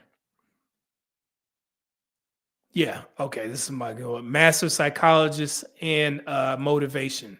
Here we go. Suggs was back in the office at 7 a.m., while Lewis came in about 30 minutes later. When Lewis saw his young charge already at his desk and working, he smiled. Had Suggs been in the office all night? Lewis wanted to know. When Suggs replied that he had gone home for a few hours, a look of disapproval and disappointment flashed across Lewis's face. The display was probably for effect as much as anything else. Lewis was a master psychologist whose attorneys struggled to win his approval and praise. He was able to get maximum motivational mileage out of something as simple as a smile or two-word phrases such as excellent work and great result. But it was the stick, not the carrot, that Lewis resorted to most often when he wanted to light a fire under someone. Reginald Lewis could be extremely intimidating, and intimidate was what he did on a regular basis. Even so, anyone thick-skinned enough not to be rattled by his loud voice or his sarcastic comments usually found something instructive in his remarks. Every now and then, a reflective, almost wistful side of Lewis would emerge. As early as 1976, he talked of wishing he'd taken more time to smell the roses, instead of being so success-oriented. He made that comment to a number of people over the years, up until the time of his death. But when those moments of reflection evaporated, as they invariably did, Lewis would put his nose back to the grindstone and work as though possessed. Lewis was a well-rounded man, and was aware that many of life's interesting, pleasurable experiences were passing him by. When one of his young lawyers mentioned having taken 2 years off to travel the world, a fascinated Lewis listened attentively to a blow-by-blow description of the adventure. The thrill of such a sojourn would have to be vicarious. Lewis had a pronounced bias for substance over style. His law firm mirrored that. The decor at 30 Broad Street could best be described as utilitarian. The carpet was an unattractive orange, and visitors sat on a plain black leather sofa. The firm had 4 small offices, one for each attorney plus the odd additional lawyer who joined the practice periodically. There were also 3 secretarial bays and a conference room dominated by a large round table. In areas where a direct correlation existed between money spent and money generated, however, Lewis went all out. His law offices had top-of-the-line copier machines, which allowed him to turn around documents, the life's blood of any legal practice, faster. All right, I want to stop it right there, but I want to give y'all a recommendation of a movie. Michael Douglas, he's actually one of my favorite actors of all time. I don't know if y'all seen the remake of Wall Street with him and Shia LaBeouf, you say his name. Have y'all seen the remake of the Wall Street movie? Money Never Sleeps, because Michael Douglas, Charlie Sheen and Michael Douglas starred in the first adaptation of it. But Wall Street, go watch that movie, and you'll see at the end how he backdoored Shia LaBeouf and his daughter. Shia LaBeouf was married to his daughter. It was so sad, man. I was like, God, that's crazy. But it just goes to show you that, ain't no friends in business, man. When you work in the business of making money, ain't no friends. When I first watched that movie in the theater, I was like, oh, I don't want to give a spoiler away, but I'm like, oh man, please watch I see people say I ain't seen the remake. Go watch it, man. It is amazing. Michael Douglas, like I say, he's one of my favorite actors. One of my favorite movies of all time, and it's only, and I watch it, probably like maybe once every quarter. But if this is your first time that you're going to see this movie that I'm about to recommend, you will definitely love it. It's a movie called The Game, and it stars Michael Douglas and Sean Penn. And The Game, look it up. It's The Game. It's my favorite movie of Michael Douglas. Okay, and when I first saw it, I was like, "Oh, this is so cold. It's so cold," because he always plays like. And I get some of my suit ideas off of Michael Douglas in some of his movies. Wall Street 1, and then the next one, and also The Game. So his color combinations, even down to the suspenders, I've taken some pointers from him, also from Patrick Bateman from American Psycho, and Trading Places. Because I told you I'm traditional. And some, if you look at the styles of the suits from those decades, some of the things don't change. It's just the fit changes a little bit. But yeah, he's always been a stand-up actor to me because he plays like the same character, like a rich guy. Yeah, but go watch The Game. It is hands down one of the greatest movies ever made. Okay, I'm going to stop. I'm getting excited because I want y'all, if this is the first time seeing it, you will definitely be like, oh, that was crazy. Let's see, 308 is Business Savvy. Let's go skip to here. Yeah, that should work. To pay his firm as a precondition to closing their financing transactions. But there were still occasions when Lewis simply had to back down and reduce his bill after a client complained and the MESPIC involved didn't go to bat for Lewis. See? He found this particularly galling because most of the borrowers were black and Lewis knew they wouldn't dream of trying to make a white law firm reduce a legal bill. You see that? That's why Chapter 5 was so important, because I don't know if y'all caught that. He was dealing with a black company and they tried to get the deal. They tried to get a deal. Y'all hear that all the time with black businesses. Folks will come in there, see the prices, and they'll try and barter. Oh, come on, man. Let me get 3 for 10. Brother, this is a business. Even in this corporate world, the black business was trying to get him to reduce his fees. That's crazy, right? Jesus, black people, we got to stop this shit, man. Every now and then, Lewis would butt heads with an entrepreneur as ego-driven and stubborn as he. One such instance was when he worked on a MESPIC deal making it possible for Black Enterprise founder Earl Graves to buy 2 radio stations. Lewis demanded his fee at closing. Earl Graves said no, Lewis would be paid in 30 days. That's unacceptable, Lewis replied flintily. If we don't get it, we're not closing. There you go. If Lewis wanted a test of wills, Graves was up to the task. Graves got on the phone to the chairman of Equitable Life, Equico's parent company, to complain about their intransigent attorney. However, only after Lewis received assurances from Equitable that he would be paid in a timely manner did he relent and close the deal. Again, it was just business for Lewis. There were no hard feelings on his part. He'd gotten what he'd wanted, which was to be paid immediately for the hard work he put into Graves' transaction. Give me my money. That's what he's saying. Give me my ducats.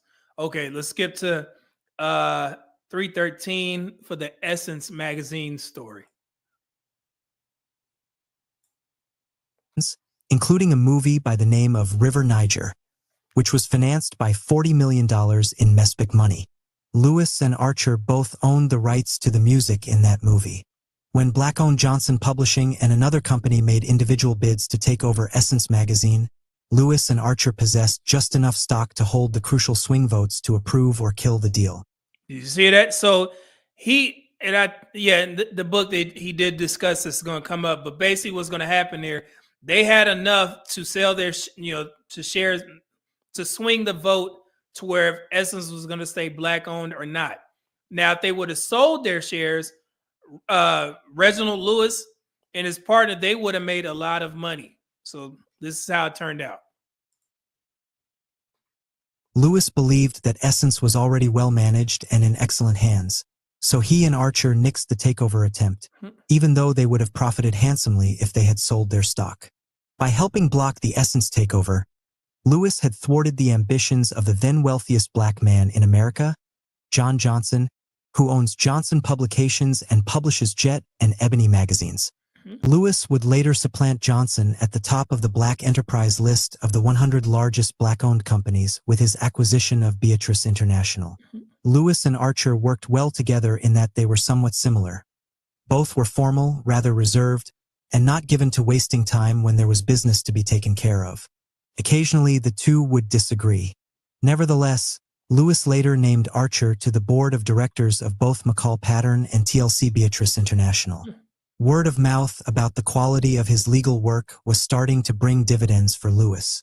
In 1973, Lewis managed to snare the largest mespec of them all, Equico Capital Corporation, a subsidiary of Equitable Life. Then Equico President Mackey felt Lewis's work was head and shoulders better than that of Equico's own in-house lawyers. Mackey wound up funneling Lewis all of Equico's work. He was very thorough, Mackey remembers. He was always what I call a businessman's lawyer. Some lawyers basically were so conservative they would spend most of their lives telling you what you could not do. Reg's attitude and approach to doing work was to figure out how to get done what it was you wanted to get done. And the quality of documents, in terms of making sure you were well protected and that you had proper covenants in your loan agreements, was good. Lewis often went above and beyond the call when it came to helping his clients. Mackey had a car with Washington, D.C., license plates that New York City police loved to ticket for not having New York tags. When Mackey's citations reached a critical mass, Lewis agreed to accompany him to the City Parking Violations Bureau, where Lewis successfully negotiated a 50% reduction in Mackey's large fine. Years later, when Lewis tried to take Beatrice public in 1989 with Merrill Lynch as the primary underwriter, Lewis made the black investment firm Pryor, McClendon, Counts and Company Inc. an underwriter as a favor to Mackey, who was employed there. As had been the case since high school, Lewis still had an affinity for fine clothing when he could afford it. So this is going into my second highlighted. And I tell you, the clothing part, this is what I like. One of his shopping excursions led him to a small, black-run clothing store in Manhattan named Lemon's Haberdashers. Lewis was impressed by the cut of the clothing, which came primarily from Italy and France, and by the manner in which it was displayed. The Lemons visit started an interesting business and personal relationship with the shop's 3 proprietors, including Kermit Morgan, that generated more than its share of laughs and heated discussions. Lewis felt comfortable around Morgan, a fellow black entrepreneur fighting to make a living in the rough and tumble of New York City. Morgan found Lewis to be very funny, ambitious, and committed to helping other black business people. Lewis would always exhort Morgan to give back to the community by helping other black entrepreneurs who had the potential to excel, but hadn't been exposed to essential contacts or financing sources. Lewis envisioned a network of black entrepreneurs that would be able to prosper by sharing information and helping others avoid pitfalls. Morgan recalls that as far back as the early 1970s, Lewis was setting aside time to share his business expertise with black business people, free of charge. But he was doing it quietly and selectively. Nothing was more valuable to the discerning Lewis than his time. It couldn't be wasted on someone lacking a total commitment to achieving success. If Lewis harbored expansion-oriented dreams for himself during his days as a lawyer, he also had them for some of his clients. All right. So I'm going to stop it right there. All right. So yeah, I wanted to highlight that. But like I said, bookmark chapter 5.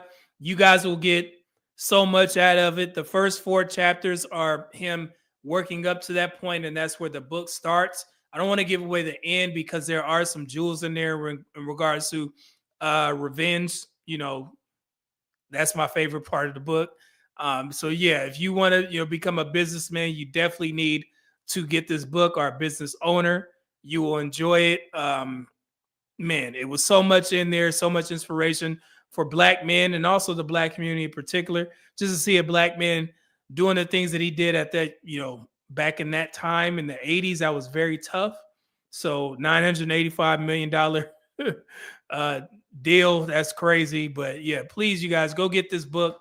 I definitely recommend it. It's one of my favorite books.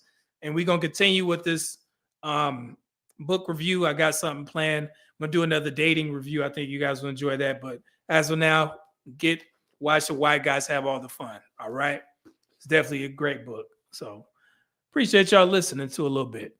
Hopefully you learned something about Reginald Lewis. Dante Bryan, $2 super chat said you can always count on ninjas to be ninjas. Sad but true. Yeah, I just found that was funny.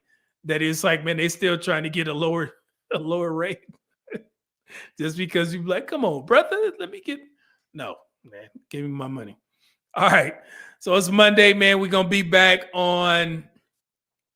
Let me see. I'm gonna try and Thursday. I think Thursday we'll be back and do a Pop the Balloon review. But y'all know I love it because I don't know if I have time tomorrow, but if I do, it may pop up. But if anything, it'll be Thursday. Okay. So you guys, again, thank you. Hopefully you enjoyed every aspect of this live stream on my birthday. Thank y'all for tuning in. I appreciate all the support. Shout out to everybody that sends in the thank yous in the comment section. I see some of those in there. Greatly appreciate it. Just take care of your mental health, man. Be safe out there and enjoy the rest of the week. You know, July is almost over. I definitely had a great, an amazing birthday weekend. And this is just the icing on the cake, so to speak, that I get a chance to speak on the successes of Black men, Reginald Lewis, and also give you guys some real-time information so we can stop these conversations of who's winning and who's losing, okay?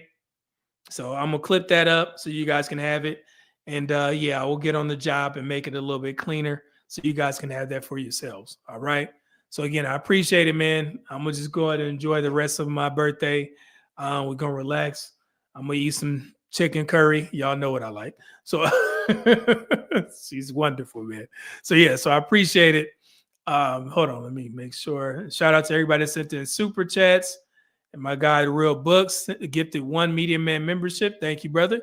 If you were lucky to get that, please make sure you thank The Real Books for that. Appreciate that, brother. And make sure you maintain it. And thank you, Pooh Man, for the update on the 157 likes. Shouts out to you in the chat. And I will leave you guys. What we got? What haven't we listened to or we haven't seen? We get show Black women some love here. Here we go. I know y'all enjoy this. I know I still got it up here. Here we go. All right. Thank y'all. God bless. From Unc, 46-year-old Unc. Be safe out there. Media Man out. Peace. Appreciate it, y'all.